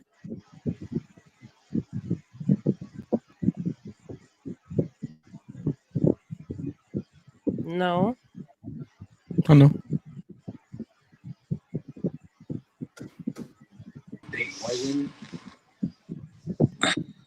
I mean, my thing is this: I wouldn't pigeonhole it to a race of people. I would pigeonhole it to behaviors, right? So as much of a bigot as I can be when it comes to procreation and things like that. I wouldn't be happy, but if it happened that way, but I would have to accept it because I know he found one of them would have found their person based off of character traits and not just because they just wrote off a whole race of people, whether that be Black, white, or or indifferent. I would rather them find their person and be somebody outside of the race because they're indifferent of the race and more so focused on the characteristics. I'm gonna tell y'all, the one that got away, right? There's already allegations like there's not enough black men locked up, black men ain't getting educated. All that shit still happening. We literally looked at the stream. But now y'all saying, who am I to stop him? Well, what can I say? What can I do about it? It is what it is. And then you left with less and less and less options. Being son, we use the word nerd incorrectly. He actually do cool shit. Because what he does is cool shit. Like my nephew, he do cool shit like that. That's the reason why sis internet ain't working, because he downstairs playing fucking Minecraft, whatever that game is they play. So now the cool niggas get to go. Thuggin' ain't cool. Hey, Callie, they rappers do drugs and wear anime shirts. I just find it odd. A lot of times, the things that we are, especially when we say cool and not, specifically with American culture, a lot. Hey, Callie, we can hear the fan now. Hold on, say my bad. We can hear the fan now, Callie. Okay. I think a lot of what it is we are very quick to dismiss the things that we make extremely popular, and we're very quick to like pigeonhole our interest. I've liked anime for many, many years, way before it was a cool thing to do. Like I said, I am a band nerd. I played a bass clarinet. Like, you don't get any more nerdier. That did not make me not desire particular people. I get super concerned when we're giving people out and we're talking about building as a community. And even if you do want to say like, hey, I'm okay with you saying date the best person, but when you start to say, if you want to be married, don't date black women, that's nuts. That's nuts, because you are insinuating that Black women are able to have sex with, date, but now when it's time to commit and have children, she's not a viable person. So what are you going to do? Play with Black women, and then when you are ready to get married, okay, now let me find a non-Black? That's wild as hell, and I'm not co-signing that. I'm not okay with that. That's wild. That's wild as hell. And it is disrespectful. It's very disrespectful, because you are literally saying a whole race of people that birthed you, look like you, and who you date are not worthy of marriage and commitment. And then we wonder why we got all these kids out of wedlock. Like, no, hell no. Absolutely the fuck not. And pardon my language, but absolutely the fuck not. No. What's the? I missed the question. They said, "What's a typical Black?" Go ahead, Kelly. I was gonna say that, and now I do agree with you on the nerd thing being miscategorized, if that's a word. Because it's not like how it was, 20, 30 years ago, right? The comic book nerd and everything like that, comic books are, cool now, and anime is straight now, and all that kind of stuff like that, right? So it's a different dynamic or whatever. I would say maybe square would be a more appropriate word than nerd. But I think what we're trying to because all that stuff is like a part of us now, right? It's like a thing amongst Black people now, with the comic books and the anime and things like that now, right? I think what we're trying to describe and using an inappropriate word for is a disconnect from Black people, which is why I would probably go with square before I would with nerd. Well, I don't know, just kind of thinking out loud. But there's a couple things that was said. One, what does the kids out of wedlock have to do with anything? Why do you say that? Like, what tip? I don't understand what would that correlate to? So the reason that I said it is, if you correlate that I can have sex with this woman, but she's not a forever partner, we understand that if people are not being responsible and still being intimate, children will come out of that. And if you're saying that in your mind, I never have to see you as a viable wife, kids are kids. It is very odd to say that. Like, if you don't think that this person is worthy of being a wife, don't sleep with her. Don't have sex with this person. Don't date this person. All of your interactions with women. Do women control access to sex? Hamp, that's not what we're talking about. Please don't do that. That's literally what we're talking about. So if women control access to sex, and then you're a proponent of my body, my choice, the conversation is over. So, wait, let me ask you a question. Because you said kids out of wedlock, right? You said kids out of wedlock. So if women have absolution over that, I mean, it's not really a non-starter. No, I'm asking you a question. Is he looking at these Black girls that he may potentially be intimate with and say, I will never see you as a wife. I will have sex with you, but I will never date a Black woman. If he's saying that and they still sleep with him, fine. But if that is not what he's saying, then no, some trickery, some foolery, and that's a miss. Do you understand what I'm saying? Like, if you say, I will never marry you, I do not see you as a wife, I do not see you as a forever partner. You're dealing with an adult, right? You're dealing with an adult, and you're having. Yeah, he's here. It's adult behavior. So to pass the buck when you're a proponent of my body, my choice, and we know women control access to sex, that's disingenuous. Nah, we're having two way different conversations, because the my body, my choice. I'm asking you, is he literally looking at these Black? If, let's say, and this is let's take his son out of it. Let's just say, if a Black man is saying, no, I'm saying, if a Black man says, hey, I'll sleep with you, but I never see you as a wife. I'm never marrying a Black woman. If that is what's said and she still sleeps with him, that is a choice. But I understand that some women will use sex as a connector, and believing that if I'm intimate with you, that's going to connect us, not aware that he never sees you as a wife. Okay. Are you realizing what you just said? But having sex with somebody don't mean they're gonna marry you. Hold on. Do you realize what you just said? What did I just say, him? The woman is leveraging sex as a connector. She Okay. is leveraging sex as a connector. She is leveraging sex as a connector. She is leveraging sex as a connector. Okay. Because she controls it. You. She has full. She has full. All right, hold on for a second now. She has full agency over her body. Okay. Right. You are a pro-choice advocate. You who said that? You're making an assumption. Tell me you're not, and I'll concede it. I'm for individual choice, but pro-choice, I don't think that terminating for choice. For choice. As a That's person, what pro is. For choice. So I'm real grown. As a person that's terminated before, no, I'm not, because I understand the devastation and what you have to heal from. So the conversation that we talked about, healing, for choice. Always for choice. Healing for from choice. that. For choice. For choice. For choice.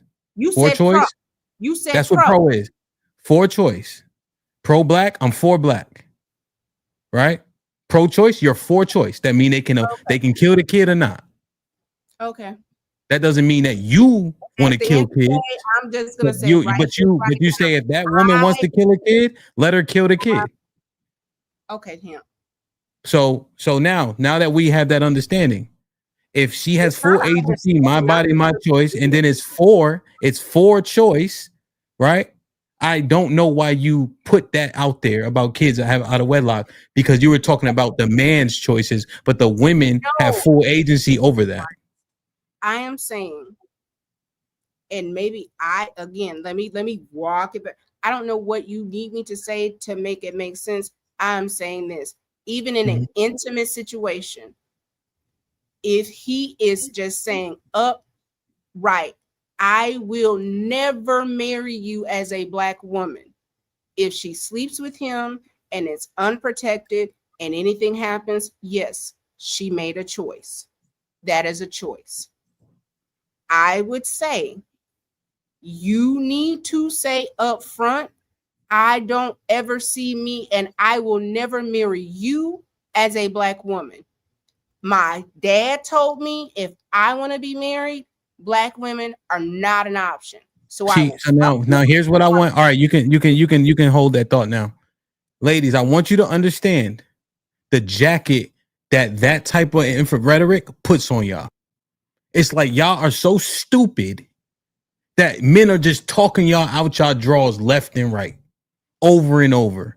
And as long as he doesn't say that, so Tiff is saying that he's supposed to say this, Tay, I don't like black women for nothing but sex. Yes, as long as you know that, then we can have sex. Think about who Stevie Wonder could see. Ain't nobody saying that. But this is that jacket that doesn't make sense. You guys lack discernment is tough, but you guys have no discernment? Do you guys have no foresight, no intuition? Like that's not true. You guys are making conscious choices. When I used to go, the girl say, I say, hey, what you doing tonight? You coming to my room? You know what she say? Yes. I ain't say, hey man, I can't wait to kiss you on the lips. No. I was just at the room next door the night before. Like we can't do that. It makes y'all look like y'all stupid or something. These are conscious choices that are happening. Like it just, I think it's the accountability looks better on you than just to say you getting talked out your drawers all the time.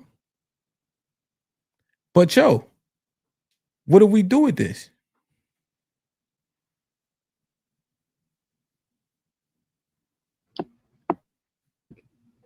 I'm just at a loss because I can't believe we're here. Like again, another message missed because we're so caught up on it doesn't feel good to hear and I'm sad about it, and that's fine. Like, you're a girl, feel your feelings, right? Because I'm sensitive too. But at the end of the day, the point is that man is protecting his child from what we see. We see it. We may not live it. That might not be our life, but we see it. And they talk about it enough for it to be a thing.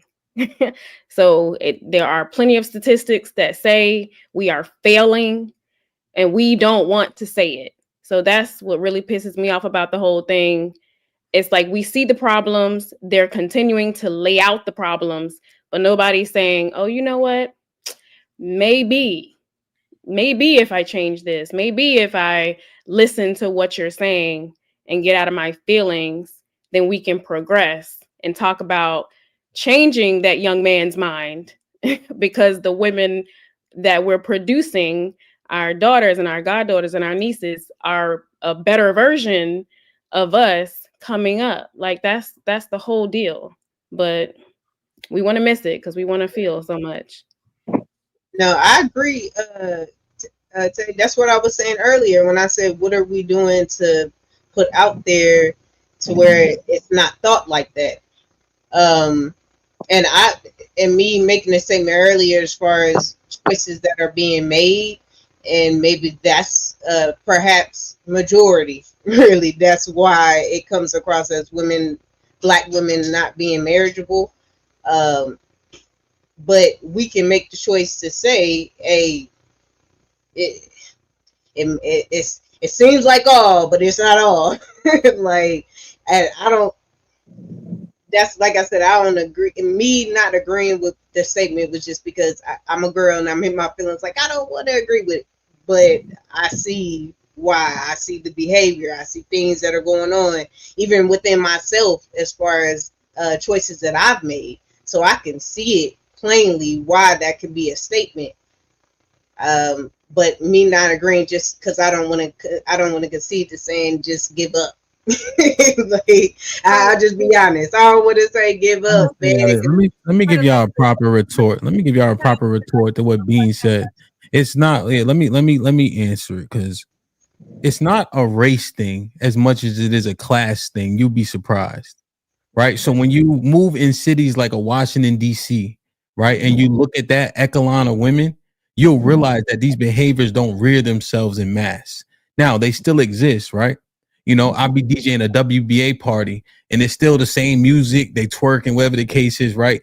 That's seemingly something that we both accept, men and women in our culture, was probably a cultural issue, just generally speaking. But when you see people that have high education and are making money, generally those people stay together, right? The prescriptions and subscriptions are different, you know? So when you have an average income for young black professionals, like when I was there and Tay was there, of $80,000, the movement is different. If I DJ at 30 clubs, 15 of them don't even have security. They got the one person at the door, and you're not expecting that at black owned predominant spots, right? But that's the echelon of people that exist in that very small pool, because DC is not a huge city, right? So it doesn't negate the fact that the majority probably had the behavior, but within that confine, you can find these gems. But it has a whole lot to do with the Access. class in which people are in, you know. Because the Jack and Jills of it all, the Divine Nah, I Nine. don't need you to build on my point. What I'm Oh. saying is that you do have that minority in which you can find it. That would be my pushback, but I don't know if it would make him concede that point, because he still has data and statistics to verify and still man what he presented. And then what the retorts that we got today, I don't know if they broke down his point or still man his point. But him, based on what you just said, if you're D9 or Legacy, he wouldn't be any. You wouldn't date his son because he's not within the organization. So even in that, there's classism that is practiced, and also there is a way or a web of where people connect and where they want their children to marry within a particular culture. So even in that, like, it just, I can't. You got it. Niggas don't give a fuck about no fraternity sorority. If she fly, niggas going. Period. No, Jack and Jill is not a fraternity. Eastern Masons, there are all kind of lodges, associations, and things where Black people that are Nobody care about that interconnected. shit. You say what now? Nobody don't care about that shit. Ain't nobody telling your friend, your son, you better date a Delta. Talking about. Don't give a damn about that shit. Most of the time we going to we do it so we can have sex with more women. And then we do motherfucking we sweep up the street once every quarter. Come on, man. Oh wow. Okay. Tiff, do you have daughters or do you just have sons? I have one child. I have a son. You have a son. Okay. Is he like a teenager, older adult? My son is 27. Okay. In your experience with, I'm sure that he's dated if he's that, he's a little younger than me. Mm-hmm. In your experience, has he brought home Black women? Mm-hmm. Okay. From what you've seen, whether being on the internet or out in the world, as far as that generation of, women, Black women like us, you see the difference a little bit kind of certain things, right? Do you understand the behaviors as far as what Beans was talking about? I don't associate it with race because I've seen some of the Latinas that are spicy, rude, and immannerable. I've seen he's smart. He's never brought a white girl home to date. He's brought Latinas and Black and mixed. And I think once you get to the point to where you come to the house, it's different. But I've seen a lot of chicks that will climb out of a window when he was in high school. I actually thought that's nuts. Like, girl, you climb through a window. And it wasn't a particular thing. It was just, that's just not, that's just behavior. I don't associate it with a race. And maybe that's the thing. Like again, I'm a band nerd. Where I graduated is 6% Black.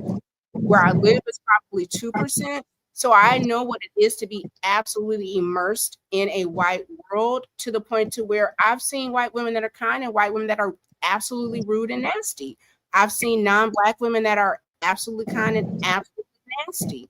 I don't associate that with a race. Now, do I think we can all concede, I'm sorry, Tiff, we can all concede to the point that there's multiple different types of horrible people in different races, but we are focused on how we can better the Black community. Right. What can we see in our young Black women, or even in ourselves when we were younger, that we didn't learn from, to be like, this is the type of behavior that I wouldn't want my child, because I know what he may want to have? I will say this, and we can take it from my son and I'll move it to my niece that she's 16.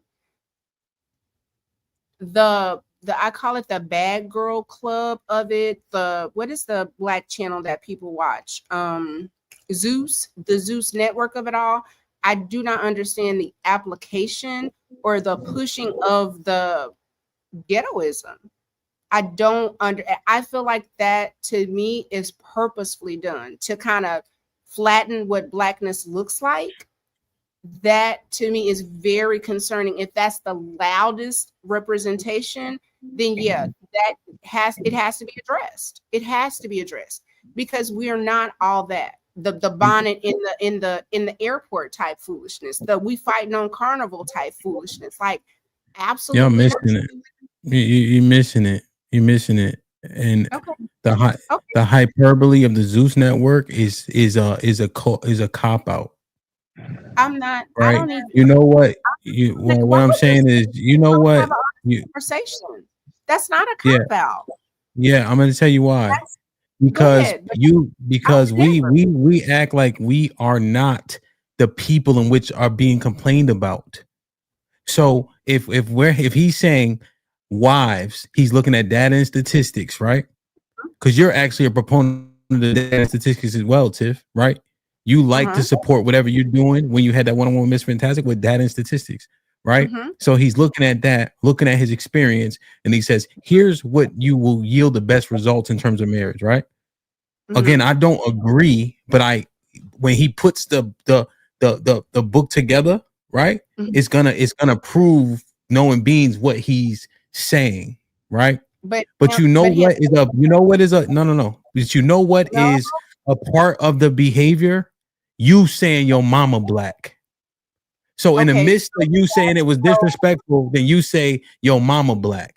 That don't have nothing to do with nothing. But that type of stuff is a part of the behaviors that are being complained about, right? And I want y'all to understand that it's not just, you can't just say, oh, Zeus Network is, no, it's how we behave on a daily basis. And that's a part of it too. Am I able to do a report? Stop talking while I'm talking though, Tiff, right? That's the part. So here's the thing. If I take myself and they talking about black men are violent, right? I know that I still have the I will punch a white man in his face if he called me a nigger. I know I will do that. You see? So when they start talking about black men are violent, I'm not going to be like, oh, it ain't me because I ain't been arrested in 10 years. It ain't me. No, nigga. I'm niggas. Now, to a much lesser degree than, the niggas who do, the other shit, right? You seen the Philly tape. But see, we always act like we ain't the people. But we literally exude the behaviors on a consistent basis. Am I able to respond? You're not listening to me. So if you want to talk, if you want to talk after I'm done talking, yes. Okay. Right. But don't say respond because I know it won't be directly to me. But I just want to make sure to highlight the fact that, how we exist, we exude the behaviors that are unbecoming. And the Zeus Network is a cop out because y'all ain't fighting on a cheap ass network. Okay. Go ahead, Tim. So one, I'm going to respond to what you said. The Zeus cop is not a cop out. Yeah, no, I'm not throwing blows. Not that type, not doing it. And I'm not that type. Just no, not. Now, when you said, and we're talking about marriage, if the goal is just to be married, then absolutely you can marry out.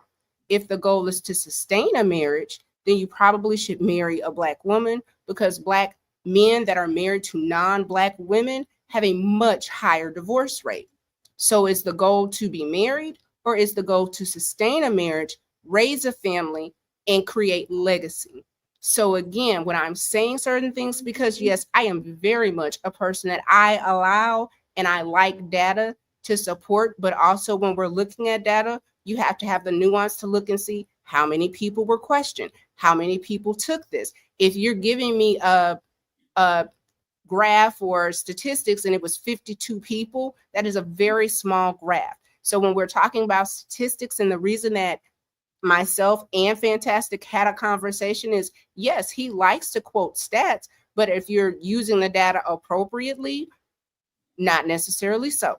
And that was a win for me, and you even gave credit. So again, I don't use stats in effect to try to weaponize, but I do know for certain that if you're looking at marriages that have sustainability, Black marriages, Black men to Black women, they do not divorce at the same rate as Black men to non-Black women. The divorce rate is far higher, far. And if you take Black women married to non-Black men, their divorce rate is even lower.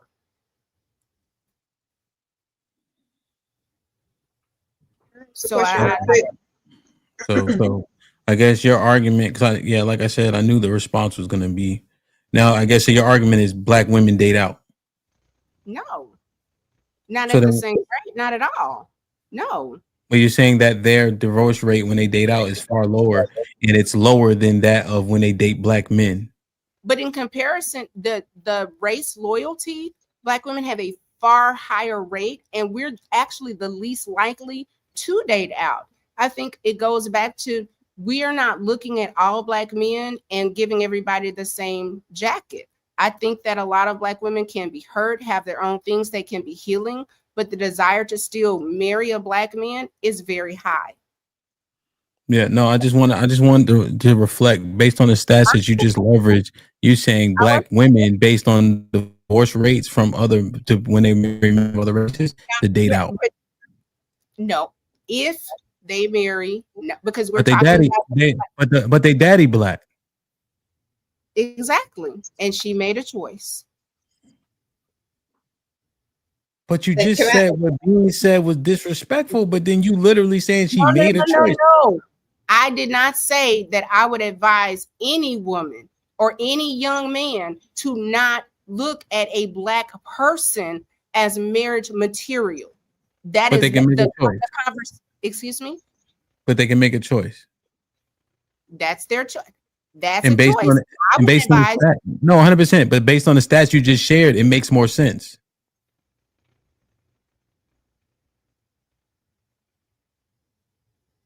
For women to date out. They daddy would- Black. And then you made sure to highlight that Black men get divorced from everybody more than everybody.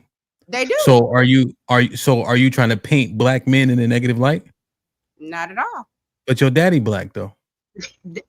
Daddy Black, son Black, husband Black, you Black, and you know what I can say? Love Black men. Love you down, stand down, 10 toes by you. So you can't say no different, because I can say what the world say What and was what the they point of the experience stat? is different than mine. So what was the You point of the brought up stat? that. You brought that up. I I know. responded. What are you talking about? You literally just gave the stats. No. We said, okay, him. You right, I'm wrong. Your daddy Black. Why you highlight the fact that Black men get divorced from everybody? And the other thing is you allowed your son to date who he wanted. Absolutely. And you prayed that he brought a Black woman. So then you didn't get any recommendation. Why take such exception when Beans gives a recommendation based on experience? You kind of broke up, but I did not and will not and will never tell my son, if you want to be married, never date a Black woman. Versus, Okay.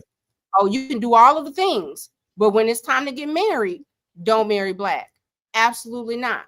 Because I was very much, if she can't use your comb, don't bring her home. What did I just say? My son has never brought a white woman to the house. The spicy Latina, she was cute. She didn't last, because what he realized was women are women, and his preference is to be within his culture.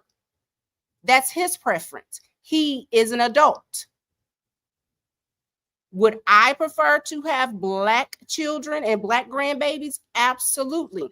But at the end of the day, do I want my son to marry somebody that he loves? He can be uprighteous. He can be a good father and a good husband. That is what I want for him. Weak. It's weak. And that, but we took such a strong stance. What's Let me weak? tell you why. We took such a strong stance against Beans, and now you on some YMCA shit. Okay, him. You know what I tell my son? Absolutely not, nigga. You better not bring that person from the Caucasus Mountains of Georgia, Russia in here.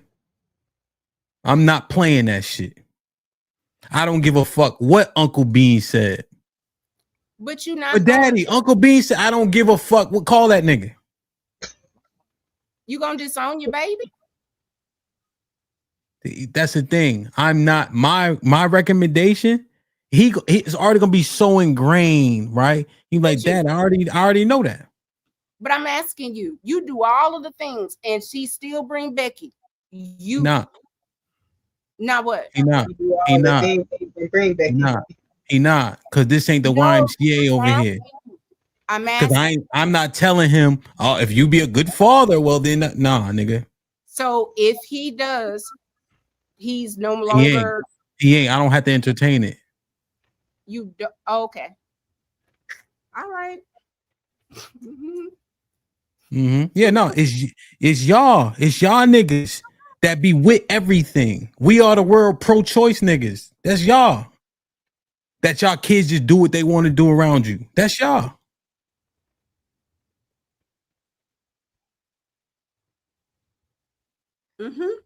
Chug wear fringes to school. You understand? He got a real baseline. It ain't fluid.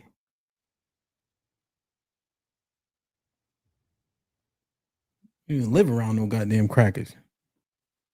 You don't live in the hood. What you talking about? See, that's you just relegate what? Okay, what? You don't have black to people? live in the hood Black- to be around all black people. I don't black live in the people? hood. My whole Yo, subdivision is black. Callie, you can't make this shit up. We can only live in the hood if we want to live around each other. This shit is diabolical. Okay. Let me think. Okay. Before I do I'll I be hate that. honest. I'm in a predominantly white area, but because my kids are still small, but I'm happy that my son, and I like to think that the way I present to him is the reason why he's like that. But the little black girls in his class, he loved the black girls. Little white girls be in his face, he be like, nah, my girlfriend is, I think her name Amaya, black girl. He like, like go ahead. And that's what I'm saying. Like, what are we doing to put that out there? Like, I want him to be with a black woman. So like I talk to him a certain way. I want to put out a good image to him, and I think so far that's what I'm doing, and the reason why he's attracted to black girls. Telling you. Would you be upset if after everything, if he made the choice to like date out? If he made the choice, yeah. If this is a large if. Hold on. If he made the choice, because I can't be mad because I had dated a white man a couple of, but if he made the choice to date, right, but nothing serious and they dating, but if he's like, oh, I mean, I want to marry her, I'm like, oh, wait a minute, marriage? I thought you were just having fun or something, but marriage, I would say something. He probably had to be mad at me. I want black grandbabies. Realistically, I don't think you can control that, because if you dating somebody, you feeling them, you know, you're not gonna put a cap on. I got too many feelings. You're not black. I can't, like, that just doesn't make a lot of sense. Yeah, but at the same time, like I said, I would like to think the way I present to my son and the way even my daughter presents to him, like my son, like when my daughter dresses up real nice, he's like, oh, he tells her real quick, oh, Zara, you're beautiful. Like, I like to think that the presentation he's receiving, like, he's not going to be attracted to him. To where if he does date him, because we're in a predominantly white area, maybe like date, but I would like to think he's gonna marry black. So. But even in that, so again, if you are raised in a multicultural environment and you're just taught to see like people as people, if he were to marry a non-black person, it might not be like a preference. It may just be he just likes her. My issue is not like I would prefer it. My problem was when you're saying black women are not marriageable. That's when it becomes a thing. If you're saying you want to, we are the world it, and you pick who you pick, that I think that's a very different statement than saying if you want to marry a woman, you cannot marry a black woman. Or if you marry a black woman, your marriage is going to be contentious. That to me that's when you lose me.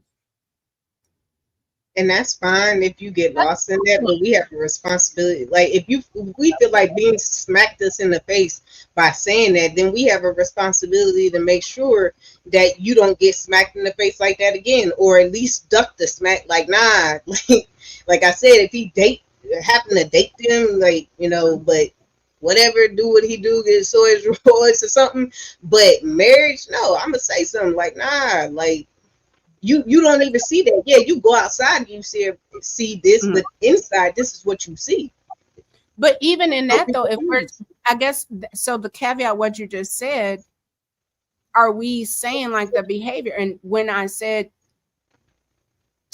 if that person is okay to sleep with, if anything were to happen, we all know a child can always come. Why would you ever sleep with a person that's not black if that's not a person that you're going to long term be with? Because come on, Tip, don't do that. Don't do that. He a boy. Yeah, boy. What do you mean? Why would you sleep with someone that you don't? Come on now. Like, I don't even know why I have to like really address that part. But either way, people do stuff. That's just what it is.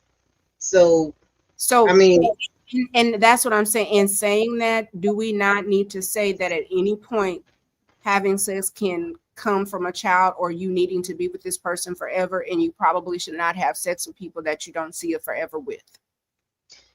yes, that's what we're saying from the Okay. gate. But we know that it's. But you know that, Tiff. You know that.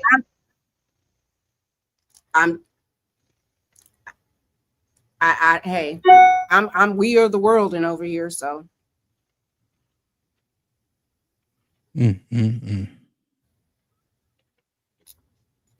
Golly, boy. this one was rough, Hamp. Baby, they finna clip this one up. This is a classic. If they by they you mean Cali. Like It's you, Kelly.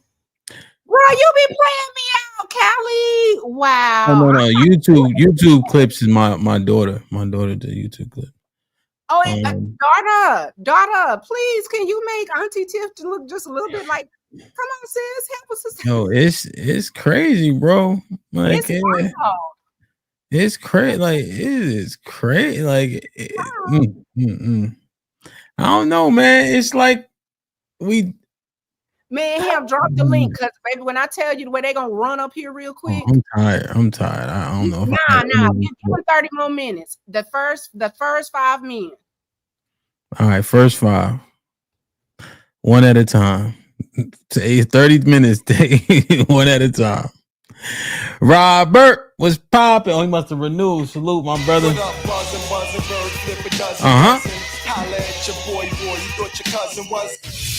Salute to my OG Rob in the building. What's popping, man? Appreciate you for the renewal, my brother. What up? I salute to Dan in the building with the 10 ounces. Hispanics. The Hispanics are still sisters.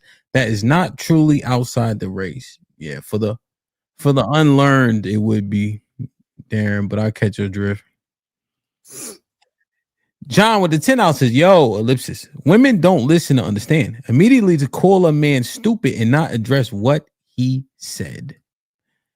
As Abe with the 2 ounces. Which black women on the panel feel unworthy of a man? Anybody? No. As Abe with the 5 ounces. Protecting, quote unquote, his son from a black woman. You women who see black women as negative maybe should evaluate who you are around. Stop with the YouTube talking points to be accepted. Just Jim with the $5 says, why doesn't Beans teach his son not to be Beans ain't up there. Aaron with the $2 says, Beans and Hamp deadly 1-2 punch. Salute the Beans. CJ with the $5 says, say they don't care about that young man. They just want first right of refusal. We don't care about how disrespectful it was. Was it true? Hey, Mr. Beans with the $5 says, please ask Tiff the percentage of black women who are married.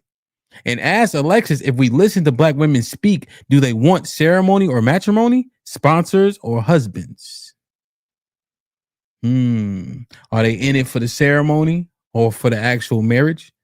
And do they want men to make sure they earn a certain amount, or a man to be qualified as a husband? Or are men getting disqualified based on their income? Aaron with the $5 says, to be honest, as a man seeking the truth, it's not good for me to marry outside my race. Outside my race, then I feel black women give me 2 options: single father or spiritual eunuch.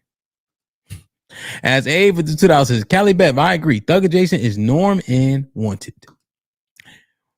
Nathaniel with the $10 says, Bean's observation for his son isn't simply that black women don't want marriage. It's mostly that they're not willing to stay married. His son is the type that needs marriage that goes the distance. As Ava tells us, black men don't value marriage like white men. UT with the $5 says, so are y'all willing to change your attitude and character to get the black men to want y'all more? Anybody want to respond to this? No, they're not, but I think we should be. I'm personally willing to put in the work. Yeah. Do whatever, Tiffany. Yeah, you know. Deborah, salute. What's popping? I ain't seen you in a little while. Hope all is well, man. Aaron with the $2 says, how can a wife get talked out her drawers easily? As Abe with the $5 says, if black women control access to sex, don't black men control access to marriage? Therefore, if black women are not married, isn't it black men's fault? White women wedlock kids increasing. John with the $5 says, crazy thing is Johns are married talking like this. Healing journey, my ass. Deborah with the $2 says, we women are not stupid. We know what's up. Mike Brown was goody. Perfect. Been a member for 25 months. Shit like that. Y'all missing it. Beans was speaking about our generation of women who proportionally divorce more than they marry. Prime with the $5 says, don't lie on the stats, Tiff. Black men only have higher divorce rates with black women. Our overall divorce rates are lower than black women, 25% versus 15%. Prime, I will suggest you go look at the stats. Y'all absolutely have a higher divorce rate married to non-blacks. And then the other person that said black women divorce more than they marry, read what you just said, because in order to be divorced, you would have to be married. So what you're saying doesn't make sense. That doesn't make sense. Like if you're saying they divorce at a higher rate, that is different than they divorce more than they marry. In order to be divorced, you have to marry. Come on now, work with me, bro. Read and work with me. Third grade, I get it, but no. But yeah, my internet is crazy. But I had a question. So if there's a bunch of incels and super niggas and men not approaching women, wouldn't the stats be off? Wouldn't they be skewed if there's a whole bunch of super niggas out here? A trait of them is manipulating women and just doing women, right? Yeah, women got to open their legs and things of that nature, but they don't want anything more than that. So wouldn't that skew the stats? And isn't there a growing number of incel men that don't want women and don't want to approach women? Doesn't that impact the stats overall? What stat specifically are you referring to, Tiff? And huh? And including the passport bros, the deaths, the jailed, the gay. Doesn't all that impact all the stats that you all been talking about for the last? What stat specifically, Tiff? It was the marriage stats. Are you saying why black women aren't married is because of the behaviors of men, I majority mean, wise? there's what I'm saying is, don't all those things impact the stats overall? Yeah, so if men are dead or in prison, those men are likely to not get married in the Or future or or whatever, while they're locked up, I or guess, if that's what or you're saying. gay, right? Yeah, but the gay populace for black You think people is majority women by far. no, I'm talking about just the men though. But when you say gay, it's a nominal number of men. Well, I guess gay on both ends. Don't lesbian or men being gay, all that impacts the stats. No, Sure, but sis, if you have if you have 100 gay black people, and I think the stat is like 90 of them would be women. what I'm saying is that impacts it as well because they would be lesbian, right? They're not marrying. They're not marrying men. But there's way more lesbian women than men, so the women would impact it negatively Well, for yeah. that particular stat. Well, all of it impacts the stats, is what I'm getting at. Okay, So, with that said, with all of that impacting the stats and men, you black men having this great epiphany that your own race is not for you, right? And dating out. All of yeah, that impacts these stats. So I'm not sure why all those things that are factors are not also talked about. I mean, you guys just throw these stats out here like they're first of all 100% on point, and sis, second of all, you don't discuss the factors. sis, 30% of the jail population is black men. 30% of the jail population is white men. The homosexual populace is overwhelmingly white men, but they're still married at 30 percentage points higher than us. Mm-hmm. So those stats, they're not consistent. And that's when that argument that you're presenting starts to fall short, because white men got just as many people in jail, 30%, and they gay as a motherfucker. You know that. More gays. So What's you up, make the everybody? comparison. What's up, me? They say hi first. God damn it. What's up, man? So if you make the comparison, you're saying, but we're not making a comparison. We're just talking about what's impacting black stats. Not even a in comparison. marriages. If you were to do that, it would be less than 10% of men. All those things he literally just told you. Less than 1% of black men are arrested. Maybe 2% of black men are gay. And what are we talking about here? Mm-hmm. So even I'm if you talking about chopped it the up to 10%. factors. So what I was talking about, the factors that impact stats. I just gave you all the factors and the Don't percentages. nobody want to hear the same old rhetoric from you. It's not rhetoric, That it's ain't fact. it. That ain't Your brother it. just told you. Your brother just walked it down for you, so it's not rhetoric. Your And brother I was literally still told you the same talking thing. to him before you All right, got so up there let's- looking like you looking. I was still talking Yeah, to I him. know. Yeah, I just shampooed my hair. I got to get it constructed tomorrow. I know. All right. So Well, sis, so you're saying that to say what? what I'm saying is there's many factors. So let's go back to the super niggas and the incels. They're not with one woman or a woman. Okay, what percentage of men is that? You tell me. 1% on each side. Men that can get absolutely any woman. Men that could, you ask me the question, I'm answering it. So men that can get absolutely any woman he wants at any given time, that's 1% of men. The black men that are absolutely not dealing with any women at all, and they gotta buy pussy if they want it, I'll even bump that up to 5. So even with all those numbers you gave, we're still under 10%. So what is your excuse for the other 90%? In between? Who are What do you the mean? other men? They fucking black women easily. And Easily. not marrying them, right? No, well, the black men don't want to be married. That's why they fuck them, and it's the easy. They're not requiring marriage. If you don't require marriage, I mean, what do you So think? that's another factor that impacts the stats. But here you men black are up women there don't want to talking be about married. us. Yeah, Sis. we're saying it's us. I'm telling you that it's you. But The stats sis, say that it's you. here's Look the what thing. you just said, though. Here's the thing that being fact. presented though is that the requirement to access black women is low. They don't require or want marriage to gain all the access that you want to gain. Have a few hours this. And most importantly, to give you a baby. So y'all. So what's crazy is the single mother rate coincides with the non-married rate. 70+% of y'all are unmarried, and 70+% of y'all are unwed mothers. Because So, the men I are don't- marrying women. You guys are unfit. I don't want to argue the old thing so much, right? So sis is saying unfit, right? But there's things that are being popularized, sis, where black men are going outside with a passport thing and etc., or opting out totally.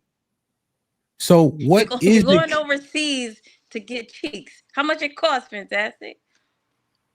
I don't know. It's always free for me, so I don't know. How much the free? No, the trip costs like maybe $1,500, but the pussy free for me, baby. You know that. Costs to get the cheeks? You know that. Sis, you keep trying to throw shots though, and then like I'm really not gonna go there because you HAMP sister. You HAMP sister, so I'm holding off. So I'm really trying to tell you, don't get embarrassed up here because you have to pay me. You have to pay me. Please. You gotta pay niggas. You gotta pay niggas, and you so hurt because we talking about your ass.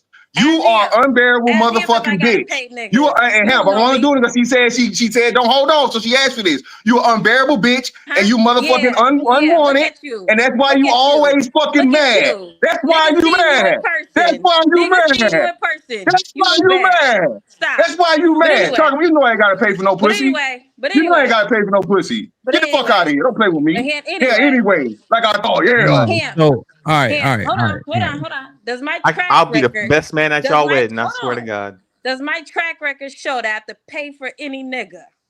No, I never seen you had to pay for. Nah, they just nutting you without getting married though. They nutting you and give you a kid and get out of there. So it's the same difference. All right. So, but the conversation is I was in a this. 5-year relationship, stupid, with my child's father, stupid. Shut up. 5. Okay, wow. Past tense, right? Again, you asked for this. That's the only reason I went there. Now I was what? being respectful. You got up here being ugly. I don't care. Never. I bet y'all look better than your bum ass baby daddy. I know that. I know I'm better than that nigga. I know I'm better than that nigga. I know I'm better than that nigga. I know I'm better than that bum ass nigga. I know that. I'll bet my life on that. You know mad. that. I know why you mad. You baby, don't got listen, that in real baby, life. listen. I'm you don't free. do it in real life. I'm you don't free. do it in real Bullshit. life. My shit is documented. What you talking about it? You don't I've do been it in places real you life. can't even spell. Okay, I've been places you can't spell, shawty. You don't qualify for me. You don't qualify for me, yo. You don't qualify, and that's why you mad. That's why you mad. Niggas look at you. Niggas look at you and be like, oh, huh? Nah, you big for nothing. I know niggas that get that. You big for nothing. We see you. Stop it. Stop it. Like I said, shawty, you wouldn't make the roster. You wouldn't make the roster, shawty. You wouldn't make it. All right. Y'all too chill. All right. Jesus Christ, man. All right. So, sis, what the fuck wrong with y'all? On purpose, sis. Just keep going. You ain't seen Miss Fantastic? Exactly. You know I'm the Huckleberry, goddammit. Shit, I can do this shit all night. Yeah, I bet you can. So, sis, I lost my train of thought. What was I building on? So you really think it's the men? Like you really think it's the men are the reason why we can't get together? Wait, my phone was messing up. Say it one more time, quick. Quick. You put the majority of the onus on the men, seriously. Absolutely. He just said it. They just want to fuck. Yeah, y'all let them. He said that. Yeah, I'm gonna keep it 1,000. I'm gonna keep it a bean. Again, men always want to fuck women. That's how it works. Science works that way. Biology works that way.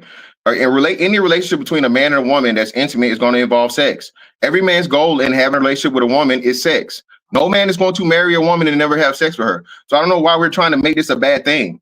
If you don't make it a requirement for the man to marry you to have sex, that's not his problem. It's your problem.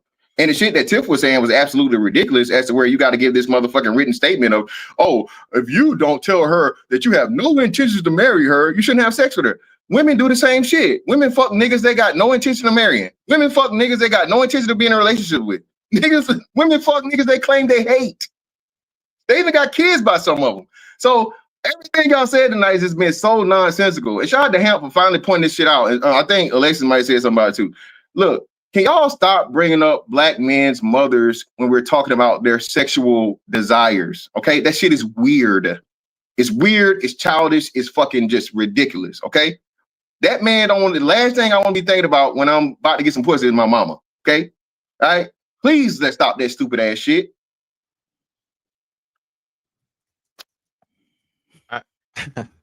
I was listening like pretty much the whole show, but I think the key factor when we're talking about a wife and a husband in a marriage is putting in the work in order to qualify for that. The reason that a woman or black women haven't been sticking around long enough to be qualified to become a wife, because of being a wife means forever, right? Until death do you part. And then when you do get the ring, which is the winner's circle, right? You want to leave based on either an argument or your feelings, or you don't want to put up with something, or you're tired of, you don't want to submit, you don't want to listen to nobody, and you think that you can do better by yourself, except you want his money out the door.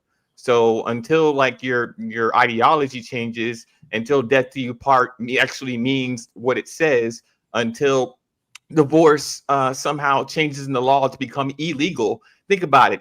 If divorce is illegal, but marriage is legal, you would be a hell of a lot more careful about who you marry, and who you do choose to marry. You can't leave. If there were no option to leave, no option at all, you would be a lot more careful about who you lay with, make babies with, and marry in totality. And so would men. But men can make this commitment. We make it all the time. It's women who choose to leave. Yo, I ain't gonna lie.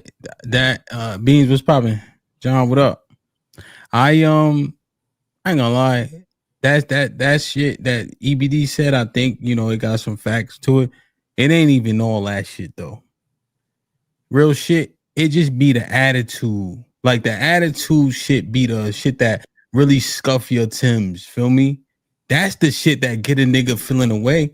And then the fact that the access is there, why you gotta put your bid in? For what? You don't have to do all the committing if you get access to everything that the commitment should give you. Like it don't. This the truth, right? We talked about it, right, Mr. Fantastic? Motherfuckers ain't asking no question. Niggas ain't really vetting for real. What's up, Mo? Is she cool? Is she pretty? Sex good? Right? She started to grow on me. She asked me what are we? All right, fuck it. Right? That's how it go. Like it don't even be no, man, if I get divorced, we both broke. Keep it tall. Fuck she leaving with? The same Pinto she came here with? Niggas ain't worrying about alimony and shit like that. That ain't our concern. 85% of the time, right, Mr. Fantastic? 15% of divorces end in alimony. And alimony, yep. Yeah. But it's just that the attitude shit. Know what I'm saying? It's the attitude shit that and the reason why it's so important, because that seems like it's tangible enough right in front of you to get corrected pretty quickly.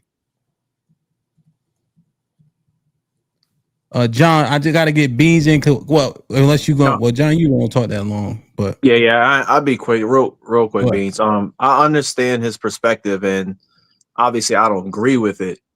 I don't really have any pushback towards it because the reality is, just like I think HAMP said, like sometimes we act like we're so far removed from certain things, and that we aren't the thing that we're talking about.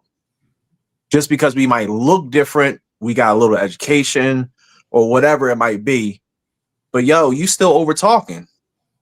I gotta keep on telling you, yo, I'm talking, wait till I'm done. Like all these behavioral things are still presented even in marriages. So that's the crazy thing. I'm like, okay, we looked at the clip. Cool, he said what he said. But the first response was like, It's like, so, yo, listen clearly, to what he said. I'm gonna say this one time, John. No, hold on. Yeah, because it's No. Doing it again. This is the thing. You doing it again. In the middle of talking. No. The reality. Hold on. The reality is, I'm not even the dude that overtalk people. So I will give you the same respect. I'm literally in the midst of talking. And these are married women who have husbands who are in relationships. And that's what blows my mind. So when we're talking about the behavior, we show it even right now about what we're talking about. But the reality is, yo, we're gay.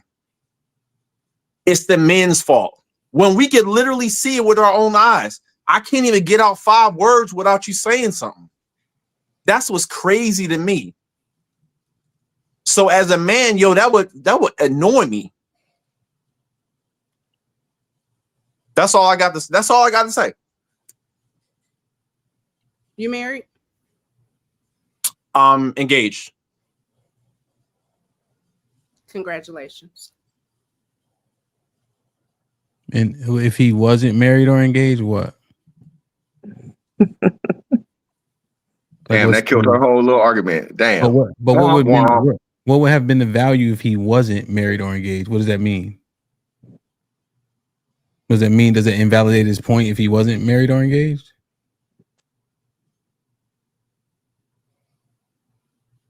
Well, you're on mute if you're Tiff. Like, was it a disqualifier? That's what the attempt was. Okay, because he can observe things and be objective in his observation. Rebecca with the people's eyebrow was like, listen, I'm always, vigilant. I think she's talking to us. Beans, what's goody, my brother?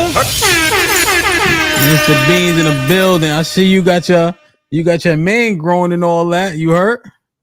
Okay. Hey, watch out, man. Yeah, okay. Shalom.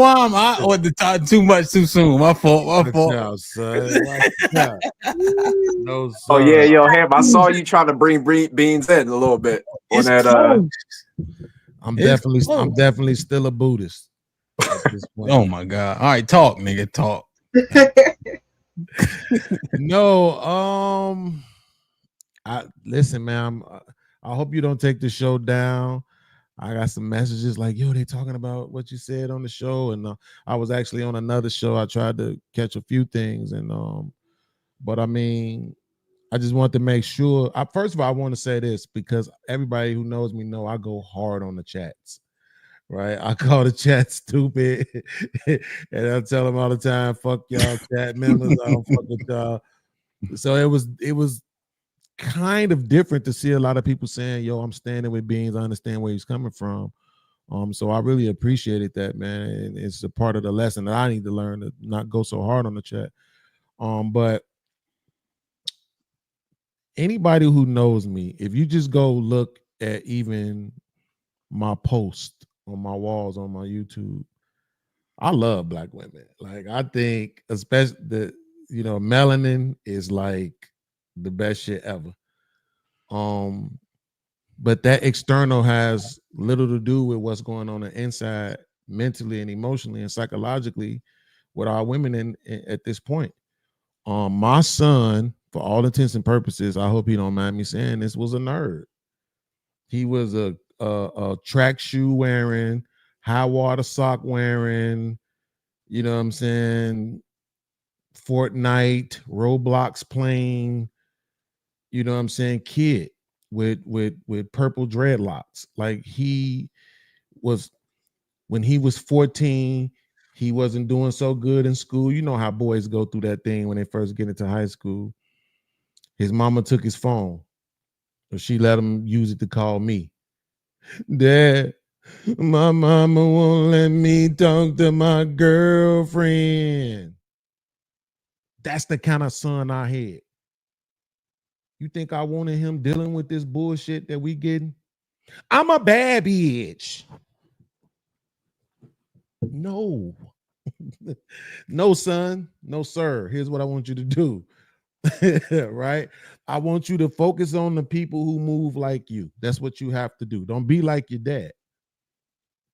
Right? That's what that was about. It's not that I don't want to see my son with a black girl. It's just that I knew who he was. And because he made those decisions, guess what? At 20 years old, he hasn't faced all of the heartache that I faced. He didn't go through all the drama that I went through. When I was 17 years old, I was dating a woman who was 17 years old who had just gave birth to a married man's baby. And I still chose to love her. And you know what she did 7 months later? Left me. After I was trying to get my mama to let her move in with us. I'll take care of the kid while you go to school. I'll step up to you to the plate for you. She didn't give a shit about that though. Well, I ain't gonna say she didn't. Her mama didn't. No, you can't be with him.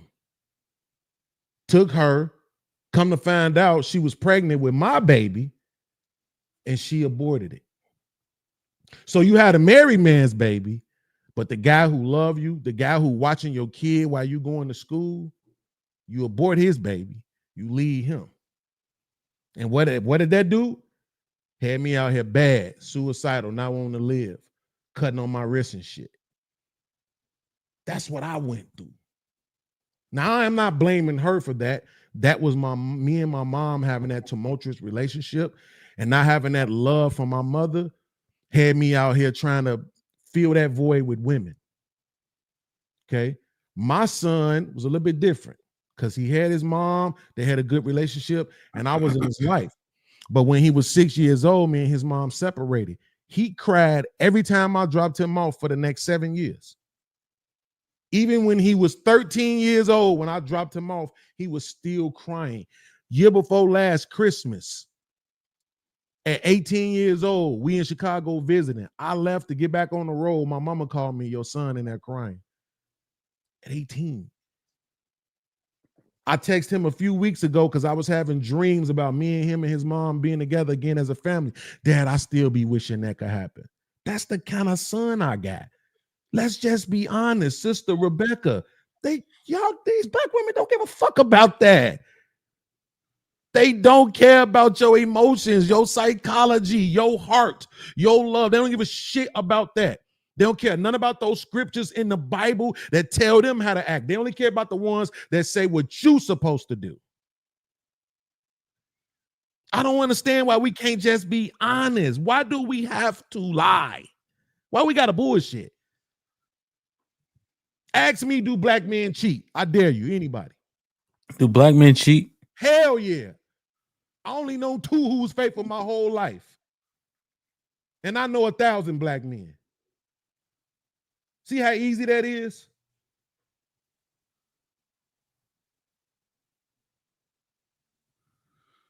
Yeah. Thanks for letting me rant. No, we needed it. I mean, the clarity, you know what I mean? Yeah. So let me see. Anybody want to respond? Mo was popping. You haven't said anything. Goody. You on mute? Good now. Evening, Yeah. everyone. What's going on? I'm back. Women's panel. I see the men have creeped their way in. I was kidding. Just kidding. I'm going to tie it back in because I think the things that have been said tonight are just perfect examples. Most people are just. I heard this guy who calls it the blind. Hey Mo, where's your phone? It sounds muffled. It wasn't muffled earlier today. Can you hear me now? Yeah, there you go. Oh, my hand was on the Yeah. Anyway, sorry.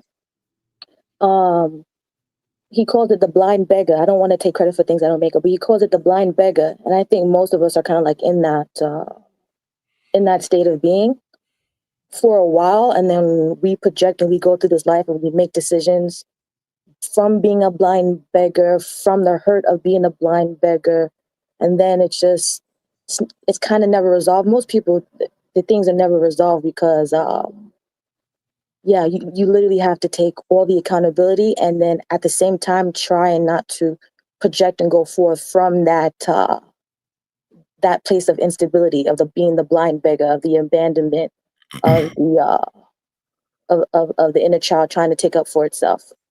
But anyway, I think that's deep. Yeah, I think telling your child to not date Black women for whatever the reasons, because they don't want to be wives. I want to get that right. That was it, yeah? Yeah. Yeah, I think I don't see how that reflects, respectfully, sir, self-respect when you're a Black man. So I guess that's what I would say to that. That's what I would say to that. I don't see how that generates any type or conveys any type of self-respect. And then women, blind beggar, thinking that windmill, on the pole, is going to get a man to love you or appreciate you, to validate you. Such blind beggars. Listen to me. One has to go within oneself once again. Why is this happening? Why do I have these thoughts? Why do I think that by having sex with this guy, maybe I like it? Why do I like it? Like, for real? Why is this happening? What are the energies around me? And truth be told, women, if we are honest, we will say it's because we have no self-control and we have no kind of self-love. Because these men are not master manipulators. These guys are not so cunning and sly. From the moment you had a conversation and he opened up his mouth, you knew for real, that guy didn't even like you. Why you still go and fuck him? Is what, if you have been in that position, you need to go and figure out. and it sucks. But you Can I should go figure it out. Can I ask you a question, Mo? Who's talking? That's me. Oh, Beans. Okay. Yeah. As a parent, would you agree that you're supposed to A, guide, and B, protect your children? I am not a parent, sir.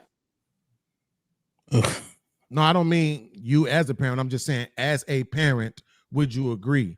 Right? Not you as a parent, but I'm just saying, as a parent, right? So a parent's duty is to A, guide, and B, protect. Guide and protect their children. Sure. Okay.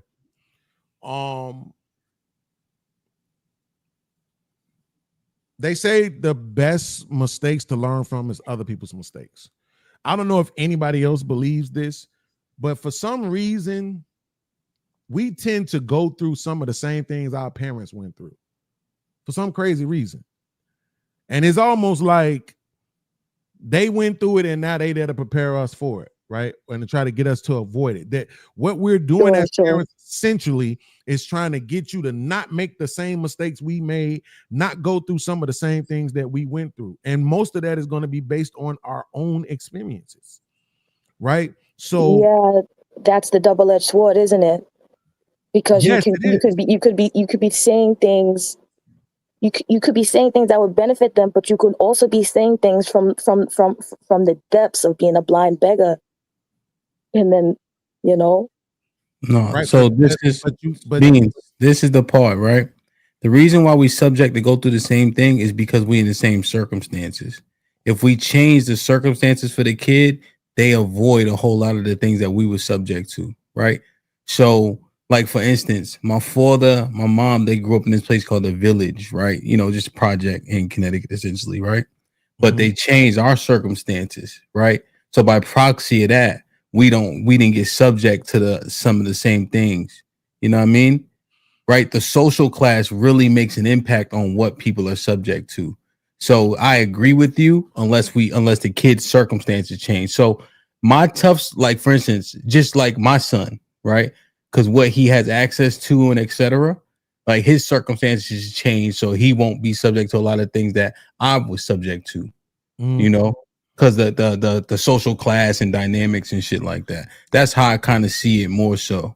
When we change their circumstances, it changes what they subject to. Yeah, I mean more like from a mystical standpoint, though, right? Okay. So just a quick example. When I was young, some guys on the basketball court took my basketball, was throwing it back and forth, wouldn't give it to me, right? Punted my basketball on the train tracks. I went home, got a knife, came back out there threatening them. But the whole time, my mom's husband, who was a, Ving Rhames built kind of dude, was standing behind me. So they was really scared of him. they weren't really scared of me and the knife. They probably would, because these was grown men. They probably would have beat me up and took that knife. But they was all back. No, I thought I was tough until I turned around and saw John standing there. But my son went through that exact same thing in his white neighborhood, though. You told us that story. Yeah. Yeah. So now he got the same thing going on. Little kids take his ball, they throwing it back and forth over his head. He go home and get the knife. You see what I'm saying? So it's like that's what I mean when I say like go through. My bad. I misunderstood. And so now when I'm in this situation, the difference between me and him is he didn't have his stepfather there in the presence for him. So I had to, okay, now let me step up into the gap for you on this situation. Because his mama just followed the police and want to scare my son straight, forget these bullies. But I made sure they got after the bullies. You see what I'm saying? So that's what I mean. And that kind of thing, what I'm saying is you trying to prepare your kids to avoid a lot of the situations and stuff that you went through. One of the things that I appreciate about HAMP is that HAMP tends not to lie about people. He tends to accept who people are, and then he tries to make sure that that's getting across to his audience, right? So like he said, Beans is very analytical. I'm not telling my son this because I don't like black women or I've had a problem with black women. I've been dating them all my life. I've never been with a white woman, right? It's when I'm looking at who he is and I'm knowing the kind of person he is, they don't want that. They don't respond well to that. You need to avoid that, right? You need to go over here with these people who think like how you think. And you're going to be way more accessible to these people who think and move like how you do. That doesn't have anything to do with my self-respect. That's me trying to make sure my son avoids the same kind of hardships that I had to deal with. Right? We live in the real world, sis. I just don't want my son to be hurt. I don't want nobody to hurt I'm still looking for the doctor when my son was like 3 months and she gave him that shot and he started crying. I'm still looking for that heifer. Okay, I don't want nobody to hurt my son. My son is my favorite person on earth, period. So I'm very overprotective of him. It just is what it is. Go ahead, Mo. I understand as parents should, but it sometimes parents' protection can lead to shielding that does not equip them for a certain type of sword. So if you think about it, that the actual statement of saying that Black women don't wish to be wives or don't want to be wives implies that another race of women do, which implies that there is some type of speciality amongst whatever race you're promoting that Black women lacks, which then it's true will lead to your son having maybe some armor, but not really, against incoming weaponry. Because, let me say this, and which a lot of women is going to kick my ass for, all women are manipulative. All women are cunning. All women want to take revenge. All women will take every dollar you got if you let them. How about that? Not just Black women. Absolutely. It's just that Black women are more loud with it. Asian women, these women, so sly, so cunning, honey, tight. And when you go and marry them, or when you're with them, one lick in your head in the middle of the night while you're sleeping. I grew up around mostly everyone else except that look like me. I've had a lifetime of observations. A lifetime. But what does that have to do with but what this one I'm not understanding. What does that have to do with anything I just said? Okay. I did. I'm trying to figure this out. Like you saying that, but then when I look at the numbers, every other ethnic group is married at a rate of around 60% or more. Hispanics just fell under 60%. That's because they have self-identity in their race. So it doesn't matter when their women slap them up. It doesn't matter when their women cuss them. They're still going to be with them. Hold on. Stop right there for 1 second. Do you understand when you say that's because you're justifying my take to my son? The very second that you say that's because I don't see my take. I was responding to what you just said of stats that other races are still married. That's what you said, right? And my I don't know if it's rhetorical. His point. You still agree with him because he's telling you what he's telling you is you're saying that the other cultures that he's suggesting that his son deal with have a better outcome. So you literally agree with what he said. No, I'm not saying that it has a better outcome. No. What I'm saying is, hold on. Can I explain?